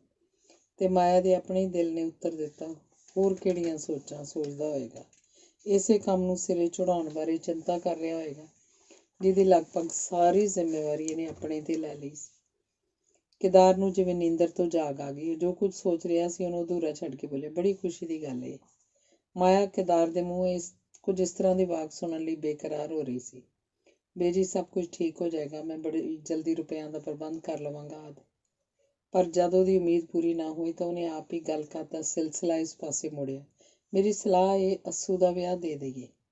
ਰੁੱਤ ਵੀ ਚੰਗੀ ਹੁੰਦੀ ਏ, ਨਾ ਬਹੁਤੀ ਸਰਦੀ ਨਾ ਬਹੁਤੀ ਗਰਮੀ। ਨਾਲੇ ਵੀਣਾ ਦੀ ਸੱਸ ਵੀ ਕਹਿੰਦੀ ਸੀ ਕਿ ਅੱਸੂ ਵਿੱਚ ਕੋਈ ਸਾਹਾ ਨਿਕਲ ਆਵੇ ਤਾਂ ਚੰਗਾ ਵੇ, ਕਿਉਂਕਿ ਕੱਤਕ 'ਚ ਕੁਨੇਤਰ ਸ਼ੁਰੂ ਹੋ ਜਾਣਾ ਏ। ਇਸ ਹਿਸਾਬ ਹਰ ਵਰੇ ਛਮਾਈ ਉੱਤੇ ਗੱਲ ਜਾ ਪਏਗੀ। ਜਿੰਨੀ ਛੇਤੀ ਸਿਰੋਂ ਭਾਰ ਲੱਥ ਜਾਏ ਚੰਗਾ ਏ। ਉਹ ਨਾ ਹੋਵੇ ਜੋ ਫਿਰ ਕੋਈ ਲੱਤ ਜਾ ਮਾਰੇ। 100 ਸੱਜਣ 100 ਦੁਸ਼ਮਣ ਹੁੰਦੇ ਨੇ। ਬੜੀ ਚੰਗੀ ਗੱਲ ਏ। ਕੇਦਾਰ ਸਿਰਫ ਇੰਨਾ ਹੀ ਕਹਿ ਕੇ ਚੁੱਪ ਹੋ ਗਿਆ। ਮਾਇਆ ਕੁਝ ਹੋਰ ਵੀ ਸੁਣਨਾ ਚਾਹੁੰਦੀ ਸੀ। ਉਹ ਫਿਰ ਬੋਲੀ, ਮੇਰੀ ਸਲਾਹ ਏ ਜਿਹੜਾ ਰੱਤੀ ਮਾਸਾ ਛਿੱਲ ਪਤਾਣ ਬਣਾਉਣਾ ਏ, ਹੁਣ ਤੋਂ ਹੀ ਫਿਕਰ ਕਰਨਾ ਚਾਹੀਦਾ। ਨਿੱਕਾ ਨਿੱਕਾ ਕਰਦਿਆਂ ਵੀ ਬਥੇਰਾ ਹੋ ਜਾਂਦਾ ਹੈ। ਹਾਂ, ਹੁਣ ਤੋਂ ਹੀ ਕੀਤਾ ਜਾਏ ਤਾਂ ਹੀ ਕੁਝ ਬਣੇਗਾ। ਮਹੀਨੇ ਤੇ ਸਾਰੇ 2 ਹੀ ਬਾਕੀ ਨੇ। ਕੇਦਾਰ ਨੇ ਬੇਦਿਲਾ ਹੋ ਕੇ ਕਿਹਾ। ਮਾਇਆ ਨੂੰ ਕੁਝ ਤੌਖਲਾ ਜਿਹਾ ਪੈਦਾ ਹੋ ਰਿਹਾ ਸੀ। ਉਹ ਸਾਫ਼ ਹੋ ਕੇ ਬੋਲੀ, ਪਰ ਇਹ ਤੇ ਹੁਣ ਸਾਰਾ ਤੇਰੇ ਹੀ ਹੱਥ ਏ। ਤੂੰ ਕਿਹਾ। ਤੇ ਉਹ ਸ਼ਾਇਦ ਇਹ ਸੋਚ ਕੇ ਦਬਕ ਗਈ ਕਿ ਇਸ ਉੱਤੇ ਮੇਰਾ ਕੀ ਦਾਈਆ ਜੋ ਇੰਨਾ ਜ਼ੋਰ ਪਾ ਰਹੀ ਹਾਂ। ਤੇ ਝੱਟ ਗੱਲ ਦਾ ਰੁਖ ਪਲਟ ਕੇ ਬੋਲੀ, ਮੇਰੀ ਸਲਾਹ ਏ ਅੱਜ ਇੱਕ ਚਿੱਠੀ ਤੂੰ ਵੀਣਾ ਦੇ ਭਾਪੇ ਨੂੰ ਲਿਖ ਦੇ। ਨਾਲੇ ਸਰਦਾਰ ਵੱਲੋਂ ਵੀ ਅਖਬਾਰ ਭੇਜ ਸੂ ਪਈ 2 ਮਹੀਨਿਆਂ ਲਈ ਜਿਵੇਂ ਕਿਵੇਂ ਹੋ ਸਕੇ ਆ ਜਾਏ। ਅਕਸਰ ਕਰਨਾ ਕਤਰਨਾ ਤੇ ਉਸੇ ਹੀ ਹੈ ਸਭ ਕੁਝ। ਘਰ ਦਾ ਹੀਜ ਵਿਆਜ ਤੇ ਤੈਥੋਂ ਲੁਕਿਆ ਨਹੀਂ। ਆ ਕੇ ਕਿਤੋਂ ਆਰ ਪਾਰ ਕਰੇਗਾ ਤਾਂ ਹੀ ਕੰਮ ਸਿਰੇ ਚੜੇਗਾ। ਕੁਝ ਸਰਦਾਰ ਨੂੰ ਆਖ ਵੇਖ ਕੇ ਮਨਾਏਗਾ।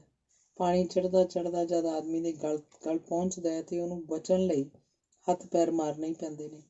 ਕੇਦਾਰ ਲਈ ਹੁਣ ਘੇਸਲਾ ਬਣਿਆ ਰਹਿਣਾ ਮੁਸ਼ਕਲ ਸੀ। ਮੰਜੀ ਨਾਲੋਂ ਲਮਕ ਰਹੀ ਇੱਕ ਰੱਸੀ ਨੂੰ ਉਂਗਲ ਤੇ ਲਪੇਟਦਾ ਬੋਲਿਆ, ਸਰਦਾਰ ਹੋਰਾਂ ਨੂੰ ਮੈਂ ਕੱਲ ਕਿਹਾ ਤੇ ਸੀ, ਪਰ ਇਸ ਵਾਕ ਦਾ ਬਾਕੀ ਹਿੱਸਾ ਪੂਰਾ ਕਰਨ ਲਈ ਕੇਦਾਰ ਨੂੰ ਇੱਕ ਵਾਰੀ ਫਿਰ ਰੁਕਣਾ ਪਿਆ। ਅੱਛਾ, ਮਾਇਆ ਕਾਹਲੀ ਹੋ ਕੇ ਬੋਲੀ, ਫਿਰ ਕੀ ਜਵਾਬ ਦਿੱਤਾ ਸੀ ਉਹਨਾਂ? ਉਹਨਾਂ ਕਿਹਾ ਸੀ ਤੇ ਬੋਲਦਿਆਂ ਬੋਲਦਿਆਂ ਜਿਵੇਂ ਉਹਦੀ ਜ਼ਬਾਨ ਅੱਗੇ ਡੱਕਾ ਆ ਗਿਆ। ਮਾਇਆ ਨੇ ਬਿਨਾਂ ਉਹਦੇ ਬੋਲਣ ਤੋਂ ਹੀ ਸਭ ਕੁਝ ਸਮਝ ਲਿਆ। ਵੇਖਦਿਆਂ ਹੀ ਵੇਖਦਿਆਂ ਉਹਦੇ ਚਿਹਰੇ ਤੇ ਭਖਦੀ ਲਾਲੀ ਉੱਡ ਪੁੱਡ ਗਈ। ਸੱਜੇ ਹੱਥ ਦੀ ਉਂਗਲ ਨੂੰ ਉਹ ਹੌਲੀ ਹੌਲੀ ਦੰਦਾਂ ਹੇਠ ਦਬਾ ਰਿਹਾ ਸੀ।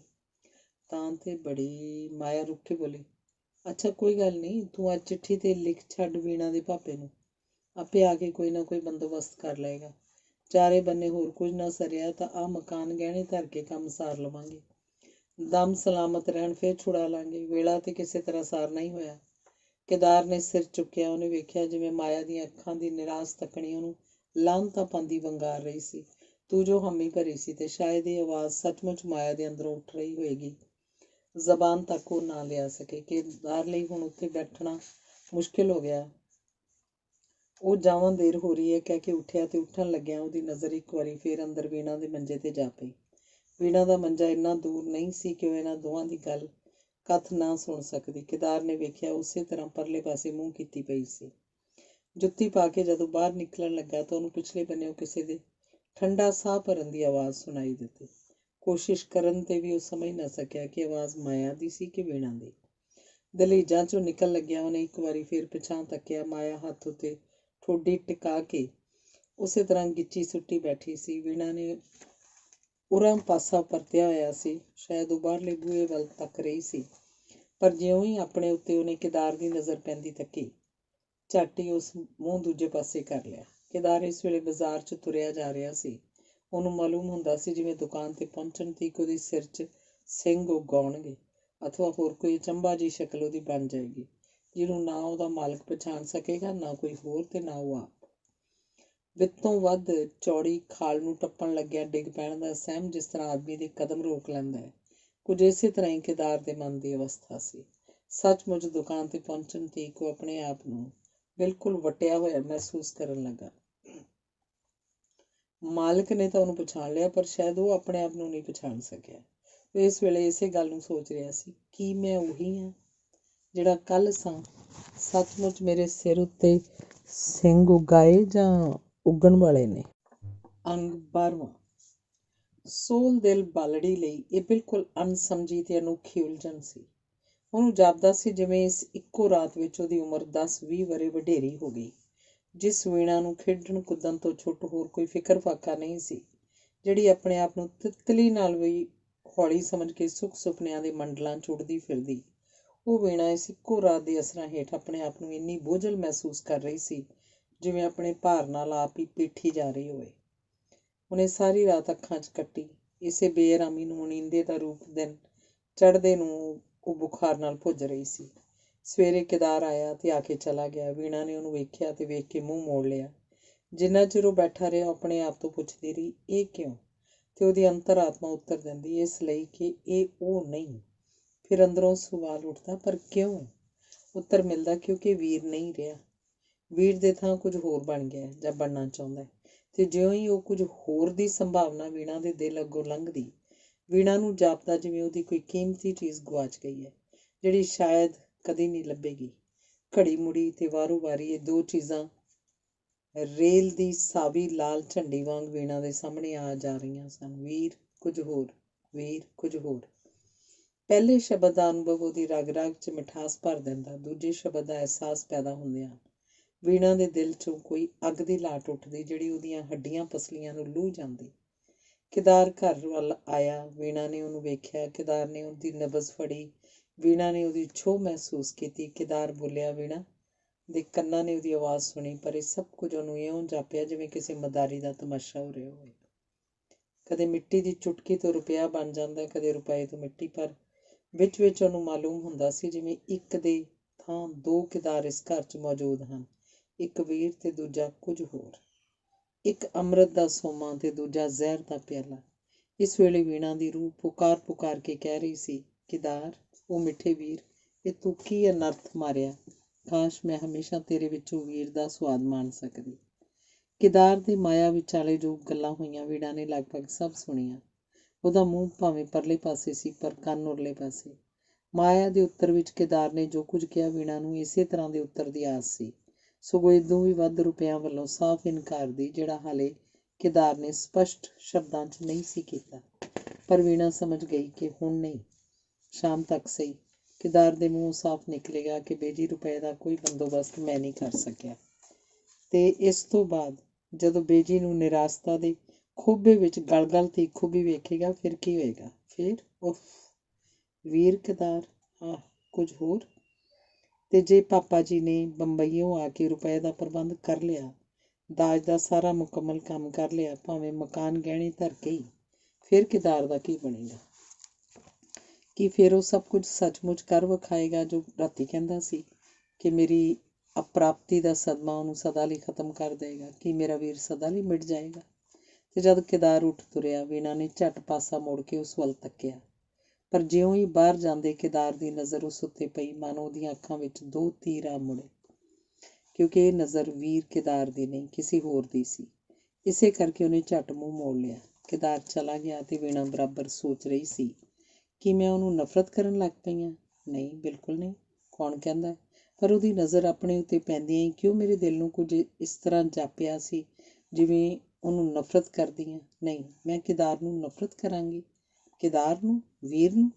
ਇਸ ਵੇਲੇ ਵੀਣਾ ਦੇ ਸਿਰ ਨੂੰ ਇੰਨੇ ਚੱਕਰ ਆ ਰਹੇ ਸਨ ਕਿ ਉਹ ਚੰਗੀ ਤਰ੍ਹਾਂ ਸੋਚ ਵੀ ਨਹੀਂ ਸੀ ਸਕਦੀ। ਸ਼ਾਇਦ ਉਹਦਾ ਬੁਖਾਰ ਵੀ ਤੇਜ਼ ਹੋ ਰਿਹਾ ਸੀ, ਪਰ ਤਾਂ ਵੀ ਉਹਨੂੰ ਧੁੰਦਲਾ ਜਿਹਾ ਜਾਪਦਾ, ਜਿਵੇਂ ਅਜੇ ਵੀ ਉਹ ਸੋਚ ਰਹੀ ਹੈ। ਉਹਨੇ ਫਿਰ ਆਪਣੇ ਉੱਤੇ ਪ੍ਰਸ਼ਨ ਕੀਤਾ, ਮੈਂ ਉਸ ਨਾਲ ਬੋਲੀ ਕਿਉਂ ਨਹੀਂ ਸਾਂ? ਉਸ ਪਾਸੋਂ ਡਰੀ ਕਿਉਂ ਸਾਂ? ਕੀ ਉਹ ਕੋਈ ਓਪਰਾ ਸੀ? ਬੇਸ਼ੱਕ ਓਪਰਾ ਨਹੀਂ, ਬਿਲਕੁਲ ਓਪਰਾ ਸੀ। ਕੇਦਾਰ ਭਾਵੇਂ ਕੁਝ ਵੀ ਸੀ, ਪਰ ਉਹ ਮੇਰਾ ਕੇਦਾਰ ਸੀ, ਮੇਰਾ ਵੀਰ ਕੇਦਾਰ। ਤਾਂ ਕੀ ਵੀਰ ਨਾਲ ਇਹੋ ਸਲੂਕ ਕਰੀਦਾ? ਨਹੀਂ। ਫਿਰ ਮੈਂ ਕਿਉਂ ਅਜਿਹਾ ਕੀਤਾ? ਗਲਤੀ ਕੀਤੀ, ਬੜੀ ਭਾਰੀ ਗਲਤੀ। ਤੇ ਇਹਦੀ ਮਾਫ਼ੀ? ਹਾਂ, ਜ਼ਰੂਰ। ਤੇ ਅੱਜ ਹੀ ਜਦੋਂ ਦੁਕਾਨੋਂ ਮੁੜ ਕੇ ਆਏਗਾ, ਜੇ ਉਹ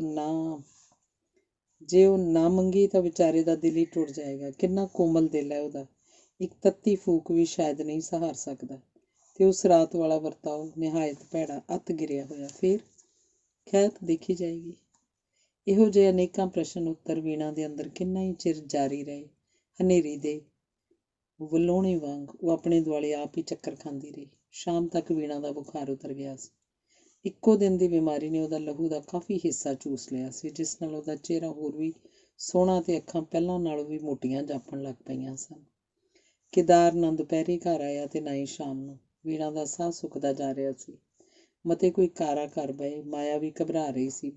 ਬਸੰਤ ਦੁਕਾਨ ਤੋਂ ਇੰਨਾ ਹੀ ਪਤਾ ਲਿਆਇਆ ਕਿ ਉਹ ਕਿਸੇ ਜ਼ਰੂਰੀ ਕੰਮ ਗਿਆ ਹੈ। ਰਾਤ ਵੀ ਲੰਘ ਗਈ, ਕੇਦਾਰ ਨਹੀਂ ਮੁੜਿਆ। ਦੂਜਾ ਦਿਨ ਵੀ ਤੇ ਇਸ ਤੋਂ ਬਾਅਦ ਤੀਜਾ ਦਿਨ ਵੀ।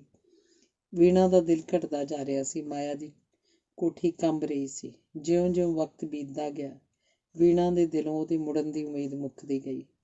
ਨਾਲ ਹੀ ਉਹਦੇ ਦਿਲ ਦਾ ਸਬਰ ਕਰਾਰ ਵੀ। ਵੀਣਾ ਰੋਣ ਹੱਕੀ ਉੱਠਦੀ, ਮੈਂ ਇਹ ਕੀ ਕੀਤਾ? ਭਾਵੇਂ ਮੇਰੀ ਬਦਸਲੂਕੀ ਨੇ ਵਿਚਾਰੇ ਦੀ ਜਾਨ ਲੈ ਲਈ ਹੋਵੇ। ਇਸ ਘਬਰਾਹਟ ਦੀ ਵੀਣਾ ਦੀ ਭੁੱਖ ਤੇ ਨੀਂਦਰ ਖਤਮ ਕਰ ਦਿੱਤੀ। ਹਰ ਘੜੀ ਉਹਦਾ ਦਿਲ ਪੁਕਾਰ ਪੁਕਾਰ ਉੱਠਦਾ, ਵੀਣਾ ਭਾਵੇਂ ਤੂੰ ਹੀ ਉਹਦੇ ਲਹੂ 'ਚ ਹੱਥ ਰੰਗ ਬੈਠੀ ਹੈ। ਕੇਦਾਰ ਨੂੰ ਘਰ ਵੜਿਆ ਅੱਜ ਚੌਥਾ ਦਿਨ ਸੀ। ਵੀਣਾ ਨੇ ਹੁਣ ਤੱਕ ਕਿਸੇ ਤਰ੍ਹਾਂ ਆਪਣੇ ਦਿਲ ਦੇ ਬੋਝ ਨੂੰ ਦਿਲ ਉੱਤੇ ਲੱਦੀ ਰੱਖਿਆ ਸੀ, ਪਰ ਹੁਣ ਇਹ ਉਸ ਲਈ ਅਸਹਿ ਹੋ ਚੁੱਕਾ ਸੀ। ਉਹਦਾ ਮਨ, ਉਹਦੀ ਆਤਮਾ ਤੇ ਉਹਦਾ ਹਰ ਇੱਕ ਫੁਰਨਾ ਪੁਕਾਰ ਪੁਕਾਰ ਕੇ ਕਹਿ ਰਿਹਾ ਸੀ, ਕੇਦਾਰ, ਜੇ ਤੂੰ ਇੱਕ ਵਾਰੀ ਜਿਉਂਦਾ ਜਾਗਦਾ ਆ ਜਾਏ ਤੇ ਮੈਂ ਤੇਰੀ ਹਰ ਇੱਕ ਈਨ ਖਿੜੇ ਮੱਥੇ ਮੰਨਾਂਗੀ। ਤੂੰ ਜੋ ਕਹੇਂਗਾ ਕਰਾਂਗੀ। ਜੇ ਮੈਂ ਭੈਣ ਨਾਲੋਂ ਵਹੁਟੀ ਬਣ ਕੇ ਤੈਨੂੰ ਵਧੇਰੇ ਸੁਖੀ ਕਰ ਸਕਦੀ ਹਾਂ ਤੇ ਇਹੋ ਕਰਾਂਗੀ। ਤੂੰ ਇੱਕ ਵਾਰੀ ਆ ਜਾ ਕੇਦਾਰ, ਕਿਸੇ ਤਰ੍ਹਾਂ ਇੱਕ ਵਾਰੀ ਸਹੀ ਸਲਾਮਤ ਆ ਜਾ।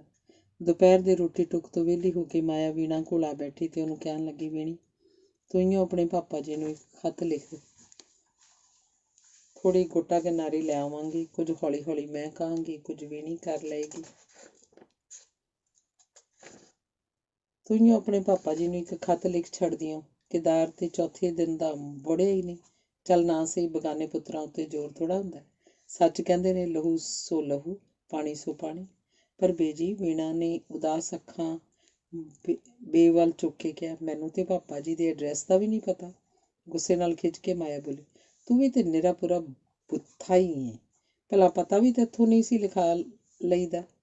ਕੱਲ ਦੁਕਾਨ ਤੋਂ ਬਸੰਤ ਨੂੰ ਭੇਜ ਕੇ ਪਤਾ ਮੰਗਵਾ ਲਾਂਗੀ। ਪਰ ਬੇਜੀ, ਪਤਾ ਤੇ ਕਰਨਾ ਸੀ, ਭਰਾ ਹੁਣੀ ਗਏ ਕਿੱਥੇ? ਮਾਇਆ ਨੂੰ ਸ਼ਾਇਦ ਇਹ ਪ੍ਰਸ਼ਨ ਚੰਗਾ ਨਹੀਂ ਲੱਗਾ। ਉਹ ਫਿਰ ਕੁਝ ਖਿੱਝ ਕੇ ਬੋਲੀ, ਉਹਨੂੰ ਆਪ ਨਹੀਂ ਸੀ ਚਾਹੀਦਾ ਵੀ ਦੱਸ ਕੇ ਜਾਂਦਾ, ਪਰ ਕਿਹੜੀ ਗੱਲ ਦਾ ਦਾਈਆ ਬੰਨਣਾ ਹੋਇਆ ਬਗਾਨੇ ਪੁੱਤਰ ਉੱਤੇ, ਉਹ ਜਾਣੇ, ਉਹਦੀ ਮਰਜ਼ੀ। ਅੱਛਾ, ਵੱਡੇ ਵੇਲੇ ਪਤਾ ਜ਼ਰੂਰ ਮੰਗਾ ਲਈ। ਬਸੰਤ ਨੂੰ ਭੇਜ ਕੇ ਤੇ ਖੱਤ 'ਚ ਸਾਰੀਆਂ ਗੱਲਾਂ ਖੋਲ੍ਹ ਕੇ ਲਿਖ ਦੇਈਂ। ਵੀਣਾ ਜਾਣਦੀ ਹੋਈ ਕਿ ਉਹਦੀ ਮਾਂ ਕਿਹੜੀ ਗੱਲ ਖੋਲ੍ਹ ਕੇ ਲਿਖਵਾਉਣਾ ਚਾਹੁੰਦੀ ਹੈ, ਬੋਲੀ, ਕਿਹੜੀਆਂ ਗੱਲਾਂ? ਤੇਰੇ ਸਾਕ ਬਾਰੇ। ਹੋਰ ਕਿਹੜੀਆਂ? ਲਿਖ ਦੇਈਂ ਵੀ ਉਹਨਾਂ ਨੇ ਸਾਕ ਲੈਣਾ ਮੰਨ ਲਿਆ ਵੇ ਤੇ ਅੱਸੂ ਦਾ ਵਿਆਹ ਮੰਗਦੇ ਆ। ਖੱਤ ਵੇਖਦਿਆਂ ਸਾਰ ਚਲੇ ਆਉਣ। ਅੱਛਾ, ਮੇਰੇ ਕੋਲੋਂ ਨਹੀਂ ਲਿਖਿਆ ਜਾਂਦਾ, ਵੀਣਾ ਚਿੜ ਕੇ ਬੋਲੀ। ਹਰ ਵੇਲੇ ਬਸ ਵਿਆਹ ਵਿਆਹ ਵਿਆਹ, ਸ਼ੁਦੈਣ ਨਾ ਹੋਵੇ ਤੇ। ਮਾਇਆ ਬੋਲੀ, ਅਜੇ ਕਿਤੇ ਆਣੀ ਬਾਲੜੀ ਹੈ ਤੂੰ? 16ਵਾਂ ਵਰ੍ਹਾ ਲੱਗ ਗਿਆ ਈ। ਹੋਰ ਕਿੰਨੇ ਕੁ ਚਿਰ ਬਿਠਾਈ ਰੱਖਾਂਗੇ ਤੈਨੂੰ ਲੌਂਠੇ ਨੂੰ? ਵੀਣਾ ਨੇ ਸਿਰ ਧਰਤੀ 'ਚ ਦੇ ਲਿਆ।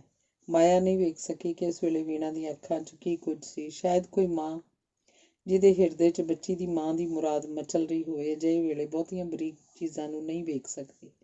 ਸੁਣਿਆ ਹੀ ਜ਼ਰੂਰ ਚੇਤੇ ਨਾਲ, ਬੀਬੀ ਰਾਣੀ। ਮਾਇਆ ਨੇ ਇੰਨਾ ਹੀ ਕਿਹਾ ਕਿ ਬਾਹਰਲੇ ਬੂਹੇ ਦਾ ਤਾਕ ਭੰਮਿਆ ਤੇ ਇਹਦੇ ਨਾਲ ਹੀ ਕੇਦਾਰ ਨੇ ਪ੍ਰਵੇਸ਼ ਕੀਤਾ। ਕੇਦਾਰ? ਦੋਵੇਂ ਸ਼ਬਦ ਇੱਕ ਪੂਰਾ ਤੇ ਇੱਕ ਅਧੂਰਾ ਇਕੱਠੇ ਹੀ ਮਾਵਾਂ ਧੀਆਂ ਦੇ ਮੂੰਹੋਂ ਨਿਕਲੇ। ਕਿੱਥੇ ਰਹੇ ਹੋ ਇੰਨੇ ਦਿਨ? ਕੇਦਾਰ ਨੂੰ ਪੈਰਾਂ ਤੋਂ ਉਠਾ ਕੇ ਛਾਤੀ ਨਾਲ ਲਾਉਂਦੀ ਮਾਇਆ ਬੋਲੀ। ਉਹ ਉਡੀਕ ਉਡੀਕ ਕੇ ਅੱਖਾਂ ਵੀ ਥੱਕ ਗਈਆਂ। ਸਰਦਾਰ ਹੋਰਾਂ ਕਿਸੇ ਜ਼ਰੂਰੀ ਕੰਮ ਲਈ ਬਾਹਰ ਭੇਜਿਆ ਸੀ, ਕਹਿੰਦਿਆਂ ਕੇਦਾਰ ਨੇ ਵੀਣਾ ਵੱਲ ਤੱਕਿਆ ਤੇ ਬਦੋ ਬਦੀ ਉਹਦੀਆਂ ਅੱਖਾਂ ਝੁਕ ਗਈਆਂ। ਅਗਾਂਹ ਵੱਧ ਕੇ ਕੇਦਾਰ ਦੇ ਗਲ 'ਚ ਪੈਣ ਲਈ ਵੀਣਾ ਦੀਆਂ ਬਾਹਾਂ ਫਰਕਦੀਆਂ ਹੀ ਰਹਿ ਗਈਆਂ।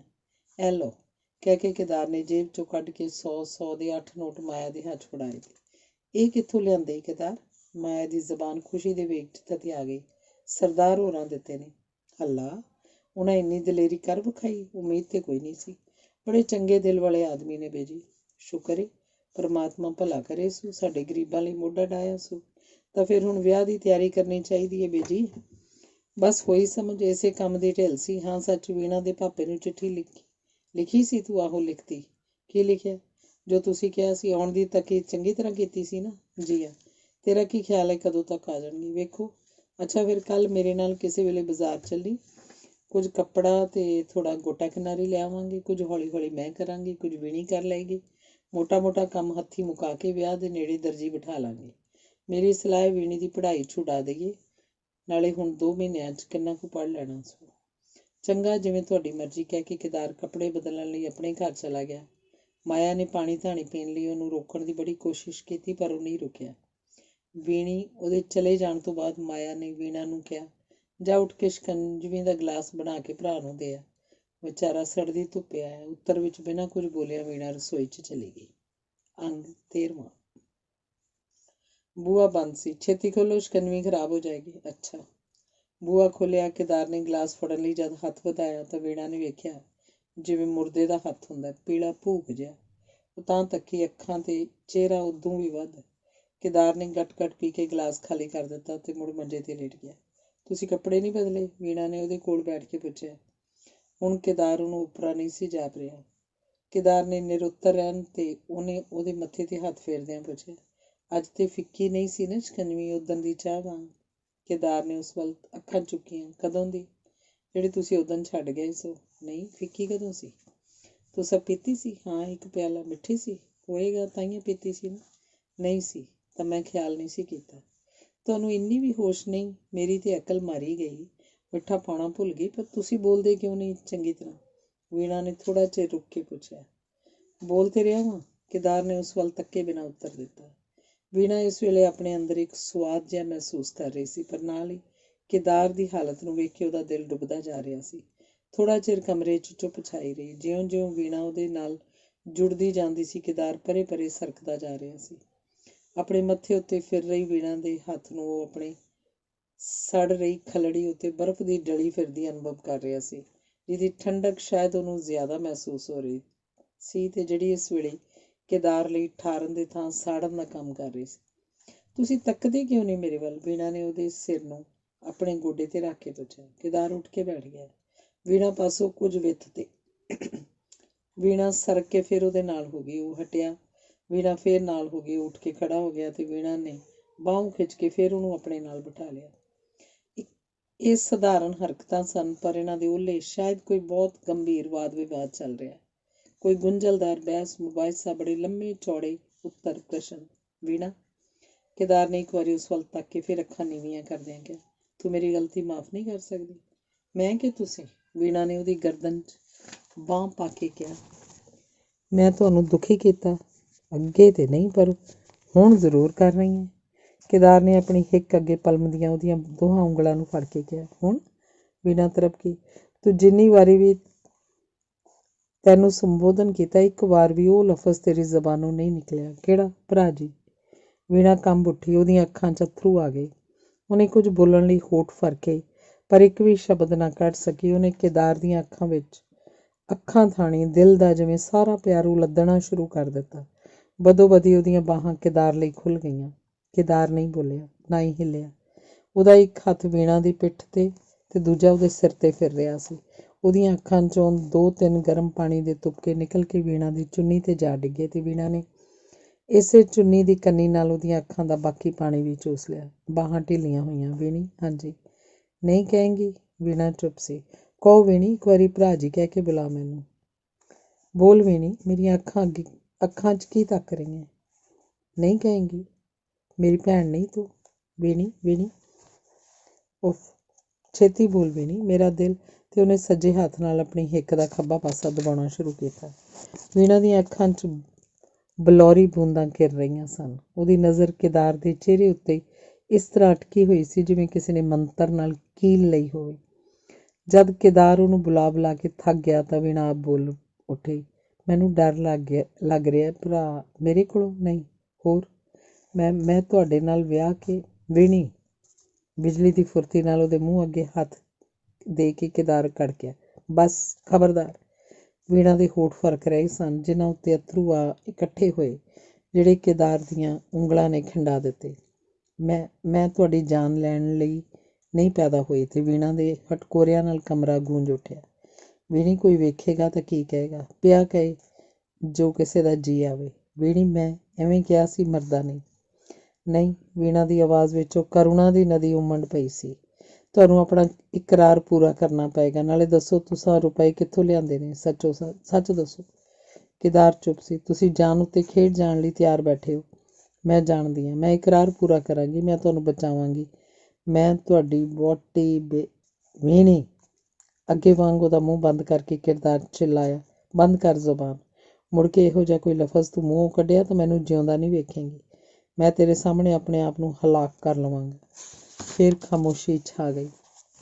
ਕਹੋ ਵੀਣੀ, ਮੇਰੀ ਚੰਗੀ ਭੈਣ, ਇੱਕ ਵਾਰੀ ਕਹੋ ਭਰਾ ਜੀ। केदार ਨੇ ਉਹਨੂੰ ਇੱਕ ਵਾਰੀ ਫਿਰ ਆਪਣੇ ਨਾਲ ਘੁੱਟ ਲਿਆ। ਤੂੰ ਹੱਸਦੀ ਕਿਉਂ ਨਹੀਂ ਵੀਣੀ? केदार ਨੇ ਉਹਦੀ ਠੋਡੀ ਉੱਚੀ ਕਰਕੇ ਕਿਹਾ, ਇੱਕ ਵਾਰੀ ਬੀਬੀ ਭੈਣ। ਵੀਣਾ ਹੱਸੀ, ਪਰ ਕੀ ਇਹ ਅਸਲੀ ਹਾਸਾ ਸੀ? ਜਾ ਵੀਣੀ, ਪਰਮਾਤਮਾ ਤੇਰਾ ਸੁਹਾਗ ਅਟੱਲ ਰੱਖੇ, ਕਹਿ ਕੇ केदार ਨੇ ਆਪਣੀਆਂ ਬਾਹਾਂ ਖਿੱਚ ਲਈਆਂ। ਕਮਰੋਂ ਬਾਹਰ ਨਿਕਲ ਕੇ ਵੀਣਾ ਕੁਝ ਹੀ ਕਦਮ ਗਈ ਸੀ ਕਿ ਪਿੱਛੋਂ ਬੂਹਾ ਵੱਜਣ ਤੇ ਫਿਰ ਕੁੰਡਾ ਵੱਜਣ ਦੀ ਆਵਾਜ਼ ਉਹਨੂੰ ਸੁਣਾਈ ਦਿੱਤੀ। ਘਰ ਵੜਨ ਤੋਂ ਪਹਿਲਾਂ ਵੀਣਾ ਨੇ ਸੜਕ ਵਾਲੇ ਨਲਕੇ ਤੋਂ ਬੁੱਕ ਪਾਣੀ ਲੈ ਕੇ ਮੂੰਹ ਧੋ ਲਿਆ, ਸ਼ਾਇਦ ਰੁੰਨੀਆਂ ਅੱਖਾਂ ਦਾ ਭੇਦ ਲੁਕਾਉਣ ਲਈ। ਅੰਗ 13ਵਾਂ। ਵੀਣਾ ਦੇ ਮਨ ਦੀਆਂ ਬੇਸੁਰੀਆਂ ਤਾਰਾਂ ਇੱਕ ਵਾਰੀ ਫਿਰ ਸ਼ੁਰੂ ਹੋ ਕੇ ਸੰਗੀਤਕ ਗੁੰਜਾਰ 'ਚ ਥਰਕਣ ਲੱਗੀਆਂ। ਉਸ ਕੁਲੱਛਣੀ ਰਾਤੇ ਜਿਹੜਾ ਭੌਜਲ ਉਹਦੀ ਜ਼ਿੰਦਗੀ 'ਚ ਆਇਆ ਸੀ, ਜਿਹਦੇ ਅਸਰ ਨਾਲ ਵੀਣਾ ਮਰਨ ਮਰਾਂਦੀ ਹੋ ਗਈ ਸੀ, ਉਹ ਭੌਜਲ ਲੰਘ ਗਿਆ। ਹੌਲੀ ਹੌਲੀ ਉਹਦਾ ਦੁਖਾਵਾਂ ਅਸਰ ਵੀ ਮਿਟ ਗਿਆ। ਵੀਣਾ ਦੇ ਵਿਆਹ ਦੀਆਂ ਤਿਆਰੀਆਂ ਮੁਕੰਮਲ ਹੋ ਚੁੱਕੀਆਂ ਸਨ। ਗਿਣਤੀ ਦੇ ਦਿਨ ਬਾਕੀ ਸਨ।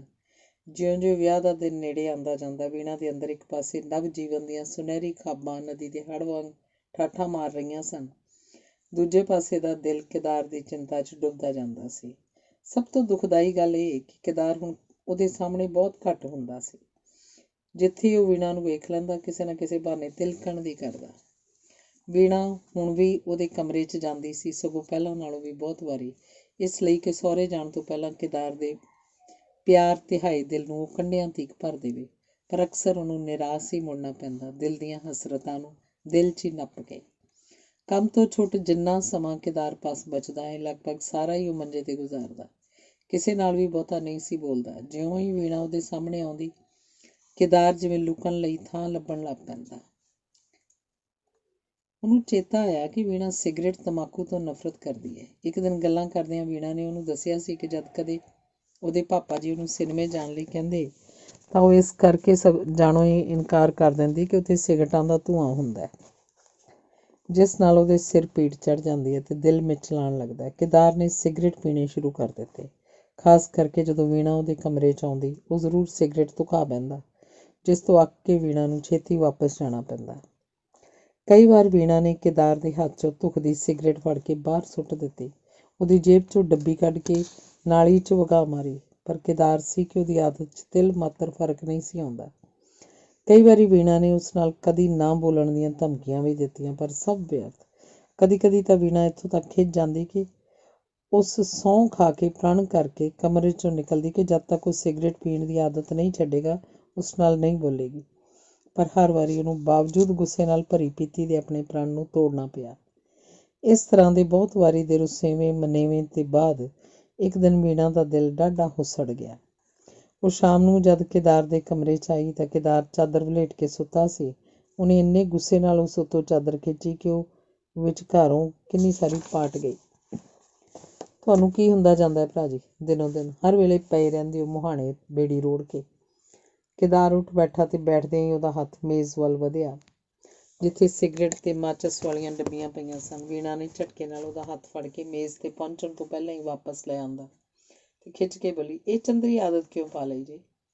ਕੇਦਾਰ ਕੁਝ ਨਹੀਂ ਬੋਲਿਆ। ਅੱਛਾ ਦੱਸੋ, ਤੁਹਾਨੂੰ ਕੀ ਹੁੰਦਾ ਜਾਂਦਾ ਹੈ ਦਿਨੋਂ ਦਿਨ? ਮੈਨੂੰ ਕੁਝ ਵੀ ਨਹੀਂ। ਝੂਠ ਬੋਲਦੇ ਹੋ? ਬਿਲਕੁਲ ਨਹੀਂ।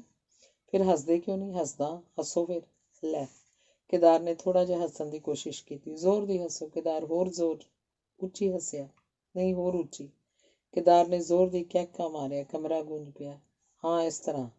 ਵੀਣਾ ਨੇ ਉਹਦੀ ਪਿੱਠ ਥਾਪੜਦਿਆਂ ਕਿਹਾ, ਇਕਰਾਰ ਕਰੋ ਕਿ ਇਸੇ ਤਰ੍ਹਾਂ ਹੱਸਿਆ ਕਰੋਗੇ ਹਮੇਸ਼ਾ। ਇਕਰਾਰ ਕਰਦਾ, ਨਾਲੇ ਇੱਕ ਹੋਰ ਇਕਰਾਰ। ਕੀ? ਕੁੱਟੇ ਵੱਟੇ ਨਹੀਂ ਰਿਹਾ ਕਰੋਗੇ। ਵੀਣੀ ਇੱਕ ਠੰਡਾ ਸਾਹ ਭਰ ਕੇ ਉਹ ਬੋਲਿਆ, ਸਭ ਕੁਝ ਤਾਂ ਆਦਮੀ ਦੇ ਆਪਣੇ ਵੱਸ ਨਹੀਂ ਹੁੰਦਾ। ਕੇਦਾਰ ਦੇ ਸ਼ਬਦ ਕਿਸੇ ਅਸਹਿ ਪੀੜ ਨਾਲ ਵਿੰਨ੍ਹੇ ਹੋਏ ਸਨ। ਵੀਣਾ ਨੇ ਇਸ ਮਜ਼ਮੂਨ ਨੂੰ ਸ਼ਾਇਦ ਹੋਰ ਲੰਮਾ ਕਰਨਾ ਮੁਨਾਸਬ ਨਹੀਂ ਸਮਝਿਆ। ਉਹ ਬੋਲੀ, ਪਾਪਾ ਜੀ ਦੀ ਕੋਈ ਚਿੱਠੀ ਆਈ ਅਜੇ ਤੋੜੀ? ਨਹੀਂ। ਕੇਦਾਰ ਦਾ ਸਿਰ ਇੱਕ ਵਾਰ ਝੁਕ ਗਿਆ। ਕਿੰਨੇ ਦਿਨ ਹੋ ਗਏ ਨੇ ਚਿੱਠੀ ਪਾਇਆ? 8-10 ਦਿਨ। ਹੋਰ ਪਾ ਦੇਣੀ ਸੀ। ਹੋਰ ਵੀ ਪਾਈ ਸੀ। ਬੇਜੀ ਬੜਾ ਫਿਕਰ ਕਰ ਰਹੇ ਨੇ, ਆਖਦੇ ਨੇ ਰੋਜ਼ ਭੈੜੇ ਭੈੜੇ ਸੁਪਨੇ ਆਉਂਦੇ ਨੇ। ਸੁੱਖ ਹੋਵੇ ਸੀ। ਸੁੱਖ ਸਾਂ ਦੀ ਵੀਣੀ, ਫਿਕਰ ਵਾਲੀ ਕੋਈ ਗੱਲ ਨਹੀਂ। ਕੇਦਾਰ ਨੇ ਭਾਵੇਂ ਇਹ ਵਾਕ ਬੜੀ ਦਲੇਰੀ ਨਾਲ ਕਿਹਾ, ਪਰ ਵੀਣਾ ਨੇ ਵੇਖਿਆ ਜਿਵੇਂ ਕੇਦਾਰ ਦੀਆਂ ਅੱਖਾਂ ਕੁਝ ਕਹਿ ਰਹੀਆਂ ਹੋਣ। ਕਿਉਂ? ਕੀ ਸੋਚਦੇ ਹੋ? ਵੀਣਾ ਨੇ ਮੋਢਾ ਹਿਲਾ ਕੇ ਪੁੱਛਿਆ। ਕੁਝ ਨਹੀਂ। ਦੱਸਦੇ ਕਿਉਂ ਨਹੀਂ? ਵੀਣਾ ਦਾ ਦਿਲ ਗਿੱਟ-ਗਿੱਟ ਉਛਲ ਰਿਹਾ ਸੀ। ਤਾਂ ਜ਼ਰੂਰ ਕੋਈ ਚਿੱਠੀ ਆਈ ਹੋਏਗੀ ਪਾਪਾ ਜੀ ਦੀ। ਸੱਚ ਦੱਸੋ ਭਰਾ ਜੀ, ਉਹ ਰਾਜੀ ਖੁਸ਼ੀ ਨਹੀਂ? ਵੀਣਾ ਉਹਨੂੰ ਝੰਜੋੜਨ ਲੱਗੀ। ਵੀਣਾ, ਚਿੱਠੀ ਆਈ ਸੀ, ਉਹ ਹਾਲੇ ਨਹੀਂ ਆ ਸਕਦੇ। ਨਹੀਂ ਆ ਸਕਦੇ? ਵੀਣਾ ਬੈਠ ਨਾ ਸਕੇ। ਉੱਠ ਕੇ ਖੜੋਗੀ। ਕਿਉਂ? ਪਰ ਉਹਨਾਂ ਦੀ ਤਬੀਅਤ ਠੀਕ ਨਹੀਂ ਹੈ। ਹਾਂ, ਤੇ ਤੁਸੀਂ ਦੱਸਿਆ ਕਿਉਂ ਨਹੀਂ? ਕਦੋਂ ਆਈ ਸੀ ਚਿੱਠੀ? ਕੀ ਤਕਲੀਫ ਹੈ ਉਹਨਾਂ ਨੂੰ? ਵੀਣਾ ਇੱਕੋ ਸਾਹ ਕਈ ਸਵਾਲ ਕਰ ਗਈ। ਖਤਰੇ ਵਾਲੀ ਕੋਈ ਗੱਲ ਨਹੀਂ, ਬੁਖਾਰ ਹੋ ਗਿਆ ਉਹਨਾਂ ਨੂੰ। ਬੁਖਾਰ? ਉਂਗਲ ਮੂੰਹ 'ਚ ਪਾਈ ਵੀਣਾ ਕਾਫੀ ਚਿਰ ਕੁਝ ਸੋਚਦੀ ਰਹੀ, ਫਿਰ ਬੋਲੀ, ਕਿੱਥੇ ਜੇ ਉਹਨਾਂ ਦੀ ਚਿੱਠੀ? ਦੁਕਾਨ 'ਤੇ। ਕਦੋਂ ਆਈ ਸੀ? ਪਰਸੋਂ। ਤੇ ਤੁਸੀਂ ਦੱਸਿਆ ਕਿਉਂ ਨਹੀਂ ਹੁਣ ਤੱਕ? ਮੈਂ ਆਖਿਆ ਬੇਜੀ ਐਵੇਂ ਫਿਕਰ ਪਏ ਕਰਨਗੇ। ਵੀਣਾ ਦੇ ਚਿਹਰੇ 'ਤੇ ਹਵਾਈਆਂ ਉੱਡ ਰਹੀਆਂ ਸਨ। ਕਿਸੇ ਅਸ਼ੁੱਭ ਹੋਣੇ ਦੀ ਸ਼ੰਕਾ ਨੇ ਉਹਦਾ ਅੰਗ ਅੰਗ ਜੋੜ ਦਿੱਤਾ। ਇੱਧਰ ਕੇਦਾਰ ਨੂੰ ਧਰਤੀ ਵੇਲ ਨਹੀਂ ਸੀ ਦੇ ਰਹੀ। ਉਹ ਪਛਤਾ ਰਿਹਾ ਸੀ ਕਿ ਬੇਵਕੂਫੀ ਵਾਲੀ ਗੱਲ ਉਹਦੇ ਮੂੰਹ ਨਿਕਲ ਗਈ। ਉਹ ਘੜੀ ਮੁੜੀ ਇਹ ਸੋਚ ਰਿਹਾ ਸੀ ਕਿ ਇਹ ਉਗਲੀ ਹੋਈ ਗੱਲ ਕਿਸੇ ਤਰ੍ਹਾਂ ਨਿਗਲੀ ਨਹੀਂ ਜਾ ਸਕਦੀ। ਵੀਣਾ, ਉਹਨੇ ਦਿਲ ਪਕੇਰਾ ਕਰਕੇ ਕਿਹਾ, ਹਾਂਜੀ, ਇੱਕ ਗੱਲ ਮੰਨੇਗੀ? ਦੱਸੋ। ਤੇ ਵੀਣਾ ਨੇ ਸਹਿਮ ਤੇ ਸ਼ੰਕਾ ਭਰੀ ਨਜ਼ਰ ਨਾਲ ਇੱਕ ਵਾਰੀ ਫੇਰ ਉਹਦੇ ਮੂੰਹ ਵੱਲ ਤੱਕਿਆ। ਇਕਰਾਰ ਕਰ ਵੀਣੀ, ਕਿਸ ਗੱਲ ਦਾ? ਪਾਪਾ ਜੀ ਦੀ ਬਿਮਾਰੀ ਦਾ ਹਾਲ ਅਜੇ ਬੇਜੀ ਨੂੰ ਨਹੀਂ ਦੱਸੇਂਗੀ? ਕਿਉਂ? ਉਹਨਾਂ ਦੇ ਸਿਰ ਤੇਰੇ ਵਿਆਹ ਦੇ ਕੰਮਾਂ ਦੀ ਬੜੀ ਭਾਰੀ ਜ਼ਿੰਮੇਵਾਰੀ ਹੈ। ਜੇ ਉਹਨਾਂ ਨੂੰ ਦੱਸ ਦਿੱਤਾ ਤਾਂ ਸਭ ਕੁਝ ਛੱਡ ਛਡਾ ਕੇ ਬਹਿ ਜਾਣਗੇ। ਚੰਗਾ, ਨਹੀਂ ਦੱਸਦੇ। ਵੀਣਾ ਦਾ ਗਲਾ ਸੁੱਕਦਾ ਜਾ ਰਿਹਾ ਸੀ। ਇਸ ਤੋਂ ਬਾਅਦ ਵੀਣਾ ਨੇ ਆਪਣੇ ਪਿਓ ਬਾਰੇ ਹੋਰ ਅਨੇਕਾਂ ਸਵਾਲ ਕੇਦਾਰ ਉੱਤੇ ਕੀਤੇ, ਜਿਨ੍ਹਾਂ ਦਾ ਲੱਗਦੀ ਵਾ ਉਹ ਤਸੱਲੀ ਭਰਪੂਰ ਜਵਾਬ ਘੜ ਕੇ ਦਿੰਦਾ ਰਿਹਾ। ਦਿਲ ਉੱਤੇ ਇੱਕ ਨਵੀਂ ਚਿੰਤਾ ਦਾ ਬੋਝ ਲੱਦ ਕੇ ਵੀਣਾ ਕਮਰੇ ਚੋਂ ਬਾਹਰ ਨਿਕਲੀ। ਉਹਦੀਆਂ ਲੱਤਾਂ ਡੋਲ ਰਹੀਆਂ ਸਨ। ਅੰਗ 15ਵਾਂ। ਵਿਆਹ ਦਾ ਦਿਨ ਛੇਕੜ ਆਈ ਪਹੁੰਚਾ, ਪਰ ਜਿਸ ਮਨੁੱਖ ਦੀ ਸਾਰੇ ਟੱਬਰ ਨੂੰ ਉਡੀਕ ਸੀ ਉਹ ਨਹੀਂ ਆਇਆ। ਆਂਢੀ ਗੁਆਂਢੀ ਮੂੰਹ ਜੋੜ ਜੋੜ ਕੇ ਗੱਲਾਂ ਕਰ ਰਹੇ ਸਨ। ਕਿੱਡੇ ਹਨੇਰ ਦੀ ਗੱਲ ਸੀ ਕਿ ਧੀ ਦਾ ਵਿਆਹ ਰਚਿਆ ਹੋਇਆ ਤੇ ਪਿਓ ਨੂੰ ਖੱਟਣ ਦੀ ਪਈ ਹੈ। ਭਲਾ 4 ਦਿਨਾਂ ਲਈ ਆ ਨਹੀਂ ਸੀ ਸਕਦਾ? ਬੰਬਈ ਕਈ ਸਮੁੰਦਰੋਂ ਪਾਰ ਨਹੀਂ। ਇੱਧਰ ਕੇਦਾਰ ਦੇ ਹੀਲੇ ਬਹਾਨੇ ਜਿੰਨੇ ਕਿ ਉਹ ਕਰ ਸਕਦਾ ਸੀ ਸਭ ਖਤਮ ਹੋ ਚੁੱਕੇ ਸਨ। ਕਈ ਵਾਰ ਉਹ ਬੈਠਾ ਬੈਠਾ ਆਪਣੇ ਆਪ ਤੇ ਝੁੰਝਲਾ ਉੱਠਦਾ, ਮੈਂ ਇਹ ਕੀ ਮੁਸੀਬਤ ਸੇੜ ਲਈ ਮੁਫਤ ਦੀ। ਰਾਹ ਜਾਂਦੀ ਹੈ ਬੁਲਾਏ ਗਲ ਲੱਗ ਜਾ। ਪਰ ਹੁਣ ਕੀ ਬਣੇਗਾ? ਕੀ ਸਾਰਾ ਭੇਦ ਖੋਲ੍ਹ ਦਿਆਂ? ਪਰ ਅਜਿਹਾ ਕਰਨ ਨਾਲ ਮੇਰੀ ਪੋਜੀਸ਼ਨ ਰਹੇਗੀ, ਜਿਹਨੂੰ ਮੈਂ ਧਰਮ ਦੀ ਮਾਤਾ ਪ੍ਰਵਾਨ ਕਰ ਚੁੱਕਾਂ। ਕਿ ਉਹਦਾ ਰੋਮ ਰੋਮ ਮੈਨੂੰ ਨਫ਼ਰਤ ਨਹੀਂ ਕਰਨ ਲੱਗ ਪਏਗਾ? ਕੇਦਾਰ ਦੇ ਦਿਲ ਨੂੰ ਹਰ ਵੇਲੇ ਚੂੰਡਣ ਵਾਲੀ ਇਹੋ ਹੀ ਚਿੰਤਾ ਨਹੀਂ ਸੀ, ਇੱਕ ਹੋਰ ਵੀ, ਇਦੋਂ ਵੀ ਕਿਤੇ ਵੱਧ ਚੜ੍ਹ ਕੇ ਖਤਰਨਾਕ, ਜਿਹਦਾ ਅਸਰ ਉਹਦੇ ਮਨ ਤੋਂ ਛੁੱਟ ਸਰੀਰ ਤੇ ਵੀ ਪੈ ਰਿਹਾ ਸੀ। ਵੀਣਾ ਦਾ ਸਹੁਰੇ ਜਾਣ ਦਾ ਦਿਨ ਹੁਣ ਬਹੁਤ ਦੂਰ ਨਹੀਂ ਸੀ। ਕੇਦਾਰ ਜਾਣਦਾ ਸੀ ਵੀਣਾ ਨਾਲ ਉਹਦਾ ਕੀ ਰਿਸ਼ਤਾ ਹੈ, ਪਰ ਇਹ ਜਾਣਦਾ ਹੋਇਆ ਵੀ ਉਹ ਸਮਝ ਨਹੀਂ ਸੀ ਸਕਦਾ ਕਿ ਉਹਦੇ ਅੰਦਰ ਕੀ ਹੋ ਰਿਹਾ। ਭੈਣ ਨੂੰ ਸਹੁਰੇ ਤੋਰਨ 'ਚ ਜਿਹੜੀ ਖੁਸ਼ੀ ਕਿਸੇ ਵੀਰ ਨੂੰ ਹੋ ਸਕਦੀ ਹੈ, ਉਹ ਕੇਦਾਰ ਨੂੰ ਵੀ ਸੀ। ਵੀਣਾ ਸੁਹਾਗ ਦਾ ਸੁੱਖ ਰੱਜ ਰੱਜ ਮਾਣੇ, ਇਹ ਕਾਮਨਾ ਵੀ ਉਹਦੇ ਦਿਲ 'ਚ ਕੋਈ ਘੱਟ ਨਹੀਂ ਸੀ। ਕੋਈ ਵੀ ਖੁਦਗਰਜ਼ ਲਾਲਸਾ ਉਹਨੂੰ ਆਪਣੇ ਅੰਦਰ ਪ੍ਰਗਟ ਰੂਪ 'ਚ ਵਿਖਾਈ ਨਹੀਂ ਸੀ ਦਿੰਦੀ। ਪਰ ਇਹ ਸਭ ਕੁਝ ਦੇ ਹੁੰਦਿਆਂ ਵੀ ਕੇਦਾਰ ਔਖਾ ਸੀ, ਪੀੜਤ ਤੇ ਡਾਢਾ ਤਰਸਿਓ। ਕਈ ਵਾਰੀ ਉਹ ਆਪਣੇ ਅੰਦਰੋਂ ਇਸ ਤਕਲੀਫ ਦਾ ਕਾਰਨ ਲੱਭਣ ਦੀ ਕੋਸ਼ਿਸ਼ ਕਰਦਾ। ਦਿਲ ਦਾ ਕੋਈ ਕੋਨਾ ਟਟੋਲਦਾ, ਮਤੇ ਕੋਈ ਚੰਗਿਆੜੀ ਲੁਕੀ ਹੋਈ ਹੋਵੇ। ਮਰਜ਼ੀ ਜਦ ਨਹੀਂ ਲੱਭਦੀ ਤਾਂ ਇਹਦਾ ਇਲਾਜ ਕਿਵੇਂ ਲੱਭ ਸਕੇ? ਇਹ ਚੀਜ਼ ਜਿਉਂ-ਜਿਉਂ ਵੀਣਾ ਦਾ ਵਿਆਹ ਨੇੜੇ ਆਉਂਦਾ ਗਿਆ ਬਰਾਬਰ ਵੱਧਦੀ ਗਈ। ਅਖੀਰ ਹਾਲਤ ਇੱਥੋਂ ਤੱਕ ਪਹੁੰਚ ਗਈ ਕਿ ਕੇਦਾਰ ਦੇ ਹਰ ਸਾਹ ਨਾਲ, ਦਿਲ ਦੀ ਹਰ ਧੜਕਣ ਨਾਲ ਉਹਨੂੰ ਇਹ ਚੀਜ਼ ਉੱਠਦੀ ਮਹਿਸੂਸ ਹੁੰਦੀ। ਖਾਸ ਕਰਕੇ ਜਦੋਂ ਵੀ ਵੀਣਾ ਦਾ ਜ਼ਿਕਰ ਆਉਂਦਾ ਜਾਂ ਵੀਣਾ ਦੀ ਸ਼ਕਲ ਸਾਹਮਣੇ ਆਉਂਦੀ, ਉਹਦਾ ਸਾਰਾ ਅੰਦਰਲਾ ਇਹਨਾਂ ਚੀਜ਼ਾਂ ਨਾਲ ਭਰ ਜਾਂਦਾ। ਉਹ ਤੜਪ ਉੱਠਦਾ। ਵੀਣਾ ਨੇ ਅਜੇ ਤੱਕ ਆਪਣੀ ਮਾਂ ਨੂੰ ਨਹੀਂ ਸੀ ਦੱਸਿਆ ਕਿ ਕੇਦਾਰ ਦੇ ਕਹੇ ਅਨੁਸਾਰ ਉਹਦਾ ਪਿਤਾ ਬਿਮਾਰ ਹੈ। ਜੋ ਕੁਝ ਕੇਦਾਰ ਨੇ ਉਹਨੂੰ ਸਿਖਾਇਆ, ਵੀਣਾ ਨੇ ਉਹੀ ਕੁਝ ਕਿਹਾ। ਕੰਮ ਦਾ ਬਹੁਤ ਜ਼ੋਰ ਹੈ, ਕੋਸ਼ਿਸ਼ ਤਾਂ ਕਰਨਗੇ ਪਰ ਸ਼ਾਇਦ ਵਿਆਹ 'ਤੇ ਨਾ ਪਹੁੰਚ ਸਕਣ। ਪਰ ਪਿਓ ਦੀ ਬਿਮਾਰੀ ਦੀ ਚਿੰਤਾ ਤੇ ਉਹਦੇ ਨਾ ਆ ਸਕਣ ਦੀ ਹਸਰਤ, ਇਹ ਵੀਣਾ ਲਈ ਘੱਟ ਦੁਖਦਾਈ ਨਹੀਂ ਸੀ। ਵੀਣਾ ਇੰਨੀ ਬਾਲੜੀ ਨਹੀਂ ਸੀ ਕਿ ਕੇਦਾਰ ਦੀ ਮਾਨਸਿਕ ਅਵਸਥਾ ਨੂੰ ਸਮਝ ਨਾ ਸਕਦੀ ਹੋਵੇ, ਬਲਕਿ ਕਈ ਹਾਲਤਾਂ ਵਿੱਚ ਤਾਂ ਉਹ ਕੇਦਾਰ ਨਾਲੋਂ ਵੀ ਵਧੇਰੇ ਸਮਝ ਲੈਂਦੀ ਸੀ। ਜਦ ਇਹ ਵੇਖਦੀ ਕੇਦਾਰ ਹੁਣ ਇਹਦੇ ਸਾਹਮਣੇ ਹੋਣ ਤੋਂ ਕਿਵੇਂ ਕੰਨੀ ਕਤਰਾਉਂਦਾ ਹੈ, ਕਿਵੇਂ ਉਹ ਕੰਮ ਤੋਂ ਵਾਪਸ ਆ ਕੇ ਝਿੱਕੀ ਮੰਜੀ ਲਈ ਅੰਦਰੋਂ ਬੂਹਾ ਮਾਰ ਕੇ ਪਿਆ ਰਹਿੰਦਾ। ਕੇਦਾਰ ਦੀ ਧੀਰਜ ਬੰਨ੍ਹਣ ਲਈ ਵੀਣਾ ਕਈ ਉਪਰਾਲੇ ਕਰਦੀ। ਕਿਸੇ ਨਾ ਕਿਸੇ ਬਹਾਨੇ, ਖਾਸ ਕਰਕੇ ਚਾਹ ਪਿਆਉਣ ਦੇ ਬਹਾਨੇ, ਉਸ ਨਾਲ ਇਕਾਂਤ 'ਚ ਕੁਝ ਗੱਲਾਂ ਕਰਨੀਆਂ ਚਾਹੁੰਦੀ। ਪਰ ਕੇਦਾਰ ਸੀ ਕਿ ਉਹਨੂੰ ਕਦੀ ਮੌਕਾ ਹੀ ਨਹੀਂ ਸੀ ਦਿੰਦਾ। ਜਦ ਕਦੇ ਵੀਣਾ ਉਹਨੂੰ ਬਹੁਤ ਜਿੱਚ ਕਰਦੀ ਤਾਂ ਖਿੱਚ ਕੇ ਕਹਿੰਦਾ, ਵੀਣਾ, ਜੇ ਤੂੰ ਮੈਨੂੰ ਬਹੁਤ ਤੰਗ ਕਰੇਂਗੀ ਤਾਂ ਮੈਂ ਕਿਤੇ ਬਾਹਰ ਚਲਾ ਜਾਊਂਗਾ। ਵੀਣਾ ਨਿਰਾਸ਼ ਹੋ ਤੇ ਦੁਖੀ ਹੋ ਕੇ ਮੁੜ ਆਉਂਦੀ।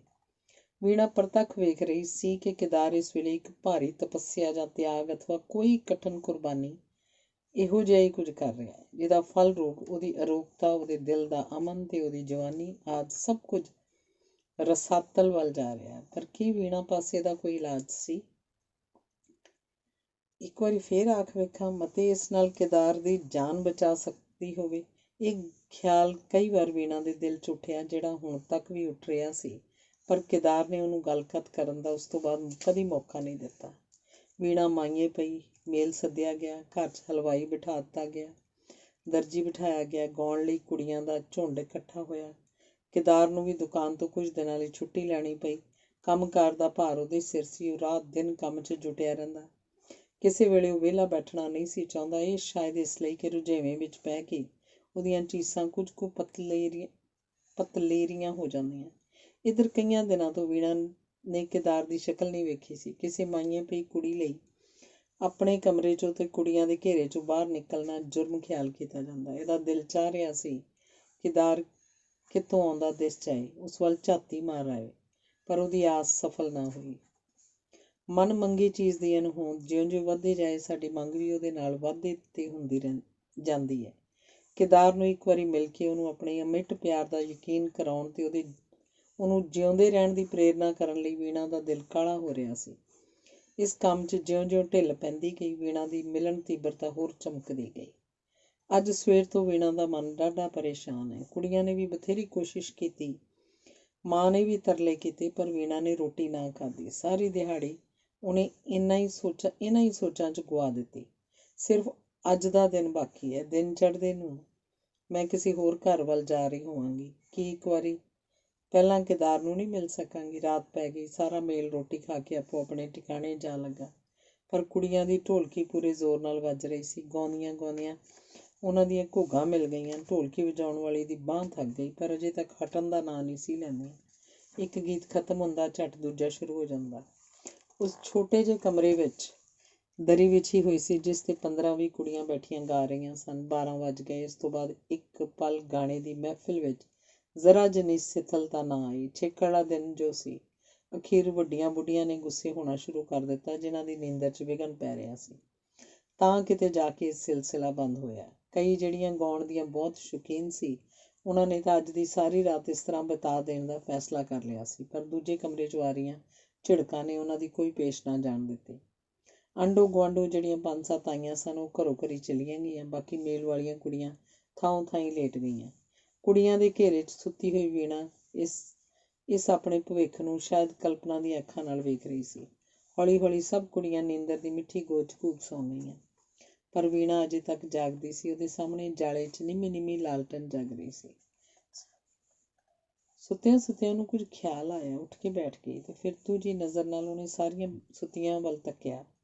ਫਿਰ ਉਹਨੇ ਆਪਣੇ ਸੱਜੇ ਪਾਸੇ ਲੇਟੀ ਵਿਦਿਆ ਵੱਲ ਨਜ਼ਰ ਫੇਰੀ, ਜਿਹੜੀ ਸ਼ਾਇਦ ਮੱਛਰ ਲੜਨ ਕਰਕੇ ਗੱਲ ਨੂੰ ਖੁਰਕਦੀ ਹੋਈ ਪਾਸਾ ਪਰਤ ਰਹੀ ਸੀ। ਵੀਣਾ ਨੇ ਉਹਦਾ ਹੱਥ ਫੜ ਕੇ 1-2 ਵਾਰੀ ਹਿਲਾਇਆ। ਉਹ ਅੱਖਾਂ ਖੋਲ੍ਹ ਕੇ ਵੀਣਾ ਵੱਲ ਤੱਕੀ। ਵੀਣਾ ਨੇ ਉਹਨੂੰ ਉਠਾ ਕੇ ਇਸ਼ਾਰੇ ਨਾਲ ਆਪਣੇ ਮਗਰ ਆਉਣ ਨੂੰ ਕਿਹਾ ਤੇ ਲਾਲਟਨ ਚੁੱਕ ਕੇ ਕਮਰੇ 'ਚੋਂ ਬਾਹਰ ਨਿਕਲੀ। ਚੁੱਪ-ਚੁਪੀਤੀ ਵਿਦਿਆ ਵੀ ਉਹਦੇ ਪਿੱਛੇ ਤੁਰ ਪਈ। ਬਾਹਰ ਪੌੜੀਆਂ ਕੋਲ ਜਾ ਕੇ ਉਹਨੇ ਵਿਦਿਆ ਦੇ ਕੰਨ 'ਚ ਕਿਹਾ, ਮੈਂ ਉੱਪਰ ਜਾ ਕੇ ਬਰਸਾਤੀ 'ਚ ਬੈਠਣੀ ਆ, ਤੂੰ ਜਾ ਕੇ ਭਰਾ ਜੀ ਨੂੰ ਸੱਦ ਲਿਆ।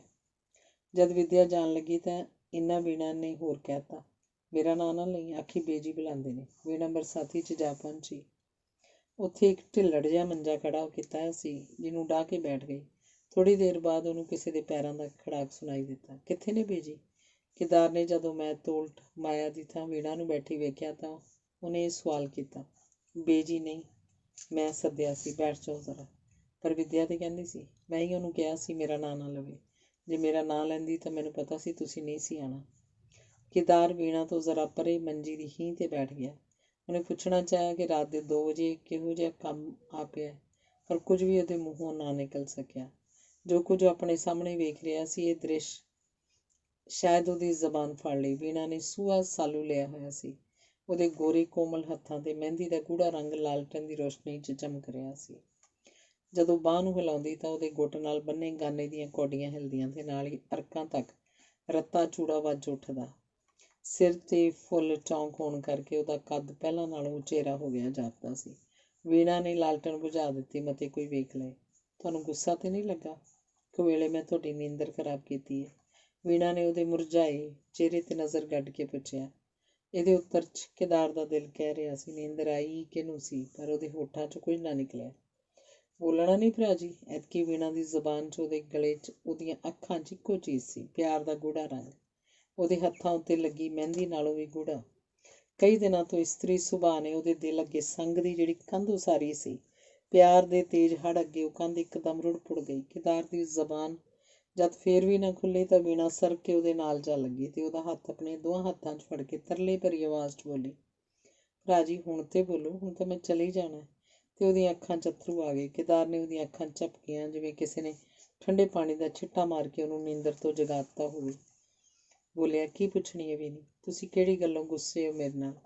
ਇੱਕ ਵਾਰ ਫੇਰ ਕੇਦਾਰ ਉੱਤੇ ਖਾਮੋਸ਼ੀ ਛਾ ਗਈ। ਵੀਣਾ ਨੇ ਉਸ ਛੋਟੇ ਜਿਹੇ ਪ੍ਰਸ਼ਨ ਦਾ ਉੱਤਰ ਜੇ ਕੋਈ ਉਸ ਪਾਸ ਹੈ ਸੀ ਤਾਂ ਇਹੋ ਜੋ ਕੁਝ ਉਹਨੇ ਕਿਹਾ ਕੌਣ ਕਹਿੰਦਾ ਵੀਣੀ। ਛੱਡੋ ਵੀ ਮੂੰਹ ਰੱਖਣੀਆਂ ਗੱਲਾਂ। ਵੀਣਾ ਨੇ ਦੇ ਤਰਲੇ ਚੈਤਕੀ ਪੱਥਰ ਗਾਲ ਸ਼ਕਤੀ ਸੀ। ਮੈਂ ਏਡੀ ਅਣਜਾਣੀ ਤੇ ਨਹੀਂ। ਵੀਣਾ ਦੇ ਚਿਹਰੇ ਤੇ ਅੱਜ ਬਾਲ ਸਰਲਤਾ ਦੀ ਥਾਂ ਡੂੰਘੀ ਗੰਭੀਰਤਾ ਸੀ। ਉਹਦੇ ਉਪਰੋਕਤ ਵਾਕ ਨਾਲ ਕੇਦਾਰ ਦਾ ਦਿਲ, ਜਿਹੜਾ ਉਹਨੇ ਸਫ਼ਰ ਤੋਂ ਧੀਰਜ ਦੇ ਬੰਨ੍ਹ ਮਾਰ ਕੇ ਰੋਕਿਆ ਹੋਇਆ ਸੀ, ਸੱਚਮੁੱਚ ਪੰਘਰ ਕੇ ਵਹਿ ਤੁਰਿਆ। ਸ਼ਾਇਦ ਉਹ ਜੋ ਕੁਝ ਜਿਉਂਦੇ ਜੀ ਆਪਣੇ ਸੀਨੇ 'ਚੋਂ ਨਹੀਂ ਸੀ ਕੱਢਣਾ ਚਾਹੁੰਦਾ, ਉਹ ਇਸ ਕਿਸੇ ਅਮੋੜ ਤਾਕਤ ਨੇ ਉਹਦੀ ਜ਼ਬਾਨੋਂ ਕਢਾ ਦਿੱਤਾ। ਵੀਣੀ, ਮੈਂ ਨਹੀਂ ਦੱਸ ਸਕਦਾ। ਮੇਰੀ ਚੰਗੀ ਵੀਣੀ, ਇਸ ਬਾਰੇ ਮੇਰੇ ਕੋਲੋਂ ਕੁਝ ਨਾ ਪੁੱਛ। ਮੈਂ ਤੇਰੇ ਅੱਗੇ ਵਾਸਤਾ ਪਾ ਕੇ ਕਹਿੰਦਾ। ਨਾ ਪੁੱਛਾਂ? ਇਹ ਜਾਣਦੀ ਹੋਈ ਵੀ ਕਿ ਤੁਹਾਡੇ ਦਿਲ 'ਚ ਕੁਝ ਹੈ, ਕਿੱਕਣ ਨਾ ਪੁੱਛਾਂ? ਪਰ ਭਰਾ ਜੀ, ਇਹ ਕੀ? ਵੀਣਾ ਉਹਦੇ ਹੋਰ ਨੇੜੇ ਹੋ ਕੇ ਇੱਥੋਂ ਤੱਕ ਕਿ ਉਹਦੇ ਮੂੰਹ ਪਾਸ ਮੂੰਹ ਲਿਜਾ ਕੇ ਬੋਲੀ। ਤੁਸੀਂ ਸ਼ਰਾਬ ਪੀਤੀ ਹੈ ਤੁਹਾਡੇ ਮੂੰਹ 'ਚੋਂ? ਵਿੱਚੋਂ ਕੇਦਾਰ ਬੋਲਿਆ, ਬੇਸ਼ੱਕ ਵੀਣੀ, ਮੈਂ ਸ਼ਰਾਬ ਪੀਤੀ ਹੈ। ਪਰ ਕਿਉਂ? ਇਸ ਲਈ ਕਿ ਮੈਂ ਤੈਨੂੰ ਭੁੱਲ ਸਕਾਂ ਤੇ ਤੈਨੂੰ ਨਫ਼ਰਤ ਕਰ ਸਕਾਂ। ਭਰਾ ਜੀ, ਤੁਸੀਂ ਇਹ ਕੀ ਕਹਿ ਰਹੇ ਹੋ? ਕੁਝ ਨਹੀਂ ਵੀਣੀ, ਮੈਂ ਤੇਰੇ ਕੋਲੋਂ ਮਾਫ਼ੀ ਮੰਗਣਾ। ਜੇ ਮੇਰੇ ਮੂੰਹੋਂ ਕੁਝ ਤੇ ਗੱਲਾਂ ਖਤਮ ਕਰਨ ਤੋਂ ਪਹਿਲਾਂ ਹੀ ਉੱਠ ਕੇ ਬਾਹਰ ਵੱਲ ਤੁਰ ਪਿਆ। ਪਰ ਵੀਣਾ ਨੇ ਉਹਦੀ ਬਾਂਹ ਫੜ ਕੇ ਫਿਰ ਉੱਥੇ ਬਿਠਾ ਲਿਆ। ਕੀ ਕਿਹਾ ਜੇ? ਮੈਂ ਤੁਹਾਨੂੰ ਨਫ਼ਰਤ ਕਰਾਂ? ਤੇ ਰੋਕਦਿਆਂ ਰੋਕਦਿਆਂ ਵੀਣਾ ਦੀ ਹਿੱਕ 'ਚੋਂ ਗਰਮ ਹਵਾ ਦਾ ਇੱਕ ਬੁੱਲਾ ਨਿਕਲ ਕੇ ਬਰਸਾਤੀ ਦੀ ਖਾਮੋਸ਼ੀ 'ਚ ਰਲ ਗਿਆ। ਹਾਂ, ਤੇ ਮੈਂ ਸਿਗਰਟ ਪੀਣੀ ਵੀ ਇਸੇ ਕਰਕੇ ਸ਼ੁਰੂ ਕੀਤੀ ਸੀ। ਜਾ ਵੀਣੀ, ਰੱਬ ਦੇ ਵਾਸਤੇ ਮੇਰੇ ਕੋਲੋਂ ਹੋਰ ਕੁਝ ਨਾ ਪੁੱਛੀ, ਨਹੀਂ ਤੇ ਮੇਰਾ ਦਿਲ ਪਾੜ ਜਾਏਗਾ। ਵੀਣੀ, ਰੋ ਨਾ। ਮੇਰੀ ਚੰਗੀ ਵੀਣੀ। ਅੱਥਰੂ ਵਿਖਾ ਕੇ ਮੇਰਾ ਕੇਦਾਰ ਦੀ ਆਵਾਜ਼ ਰੁਕ ਗਈ। ਉਹ ਵੀਣਾ ਪਾਸੋਂ ਹੱਥ ਛੁਡਾ ਕੇ ਪਰਲੀ ਨੁੱਕਰ ਨਾਲ ਜਾ ਲੱਗਾ। ਵੀਣਾ ਭੱਜ ਕੇ ਉਸ ਪਾਸ ਪਹੁੰਚੀ ਤੇ ਐਤਕੀ ਉਹਨੂੰ ਜੱਫੀ ਭਰ ਕੇ ਕੁਝ ਬੋਲਣ ਲਈ ਉਹਨੇ ਸਿਰ ਚੁੱਕਿਆ, ਪਰ ਆਵਾਜ਼ ਸ਼ਾਇਦ ਉਹਦੇ ਬੁੱਲ੍ਹਾਂ ਨਾਲ ਟਕਰਾ ਕੇ ਫਿਰ ਪਿਛਾਂਹ ਮੁੜ ਗਈ। ਕੇਦਾਰ ਨੇ ਉਹਦੇ ਸਿਰ ਨੂੰ ਬਾਂਹ 'ਚ ਘੁੱਟ ਲਿਆ ਤੇ ਰੱਜੂਆਂ ਪਿਆਰ ਦਿੰਦਿਆਂ ਕਿਹਾ, ਵੀਣੀ, ਪਰਮਾਤਮਾ ਤੇਰਾ ਸੁਹਾਗ ਅਟੱਲ ਰੱਖੇ। ਤੇਰੇ ਵੱਲੋਂ ਠੰਡੀ ਵਾਹ ਆਉਂਦੀ ਰਹੀ, ਮੇਰੇ ਲਈ ਇੰਨਾ ਹੀ ਕਾਫੀ। ਉਹ ਵੀਣਾ ਨੂੰ ਆਪਣੇ ਸਰੀਰ ਨਾਲੋਂ ਪਰੇ ਹਟਾਉਣ ਦੀ ਕੋਸ਼ਿਸ਼ ਕਰਨ ਲੱਗਾ, ਪਰ ਵੀਣਾ ਨੇ ਉਹਦੇ ਲੱਕ ਦੁਆਲੇ ਬਾਹਾਂ ਪਾ ਕੇ ਹੱਥਾਂ ਦੀ ਕੰਗੜੀ ਇੰਨੀ ਮਜ਼ਬੂਤ ਕੀਤੀ ਸੀ ਕਿ ਉਹਨੂੰ ਛੁਡਾ ਨਾ ਸਕਿਆ। ਵੀਣਾ ਇਸ ਵੇਲੇ ਨਿਰਵਾਕ ਸੀ, ਭਾਵੇਂ ਉਹਦਾ ਦਿਲ ਅਥਰੂਆਂ ਦੀ ਬੋਲੀ 'ਚ ਬਹੁਤ ਕੁਝ ਕਹਿ ਰਿਹਾ ਸੀ।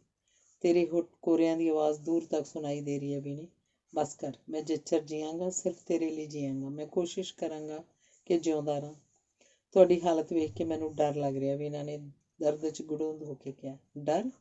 ਕੇਦਾਰ ਦੇ ਸ਼ਬਦਾਂ 'ਚ ਤਸੱਲੀ ਦਾ ਰੰਗ ਸੀ। ਕਿਸ ਗੱਲ ਦਾ ਡਰ? ਵੀਣਾ ਜੋ ਕੁਝ ਉਹਦੇ ਉੱਤਰ 'ਚ ਕਹਿਣ ਲੱਗੀ ਸੀ ਕਹਿ ਨਾ ਸਕੀ, ਪਰ ਉਹਦਾ ਦਿਲ ਪੁਕਾਰ ਰਿਹਾ ਸੀ। ਤੁਸੀਂ ਪੈਰੋਂ ਪੈਰ ਮੌਤ ਵੱਲ ਜਾ ਰਹੇ ਹੋ ਭਰਾ ਜੀ। ਪਤਾ ਨਹੀਂ ਕੇਦਾਰ ਨੇ ਉਹਦੇ ਦਿਲ ਦੀ ਆਵਾਜ਼ ਸੁਣੀ ਕਿ ਨਹੀਂ। ਸ਼ਾਇਦ ਸੁਣੀ ਲਈ ਹੋਏਗੀ। ਜੇ ਨਾ ਸੁਣਦਾ ਤਾਂ ਉਹ ਇਹ ਕਿਉਂ ਕਹਿੰਦਾ ਕਿ ਵੀਣੀ, ਮੈਂ ਕੋਸ਼ਿਸ਼ ਕਰਾਂਗਾ ਕਿ ਜਿਉਂਦਾ ਰਹਾਂ। ਭਰਾ ਜੀ, ਵੀਣਾ ਚਿল্ਲਾਈ। ਛੱਡ ਦੇ ਚੰਗੀ ਵੀਣੀ, ਤੇਰੀ ਆਵਾਜ਼ ਦੂਰ ਤੱਕ ਸੁਣਾਈ ਦਿੰਦੀ ਹੈ। ਨਹੀਂ ਵੀਣੀ, ਛੱਡ ਦੇ ਮੈਨੂੰ। ਵੀਣਾ ਦੀਆਂ ਬਾਹਾਂ ਸਿੱਥਲ ਹੋ ਕੇ ਪਾਸਿਆਂ ਨਾਲ ਲਮਕ ਗਈਆਂ। ਬਰਸਾਤੀ ਦੀ ਕੰਧ ਨਾਲ ਸਿਰ ਜੋੜ ਕੇ ਵੀਣਾ ਰੋ ਰਹੀ ਸੀ। ਰੋਂਦਿਆਂ ਰੋਂਦਿਆਂ ਅਚਾਨਕ ਉਹਨੇ ਸਿਰ ਚੁੱਕਿਆ। ਸ਼ਾਇਦ ਦਿਲ 'ਚ ਕੋਈ ਦ੍ਰਿੜ ਫੈਸਲਾ ਕਰਕੇ, ਸ਼ਾਇਦ ਅੰਤਿਮ ਫੈਸਲਾ ਕਰਕੇ ਉਹ ਬੋਲ ਉੱਠੀ, ਮੈਂ ਉਹ ਲਫ਼ਜ਼ ਵਾਪਸ ਲੈਂਦੀ ਹਾਂ ਜਿਹੜਾ ਤੁਸੀਂ ਉਦਣ ਕਹਾਇਆ ਸੀ ਭਰਾ ਜੀ, ਕਹਿ ਕੇ ਸੱਦਾਂ।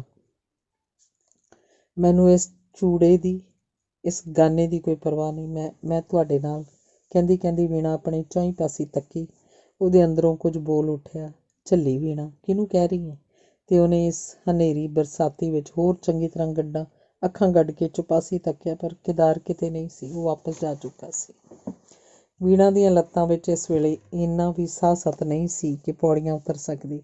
ਕੰਧ ਨੂੰ ਫੜ ਕੇ ਉਹ ਹੇਠਾਂ ਉਤਰੀ। ਜਿੱਥੋਂ ਉੱਠ ਕੇ ਗਈ ਉੱਥੇ ਜਾ ਕੇ ਲੇਟ ਗਈ। ਹੇਠਾਂ ਗਲੀ 'ਚ ਹੂ ਹੂ ਕਰਕੇ 2 ਕੁੱਤੇ ਰੋ ਰਹੇ ਸਨ।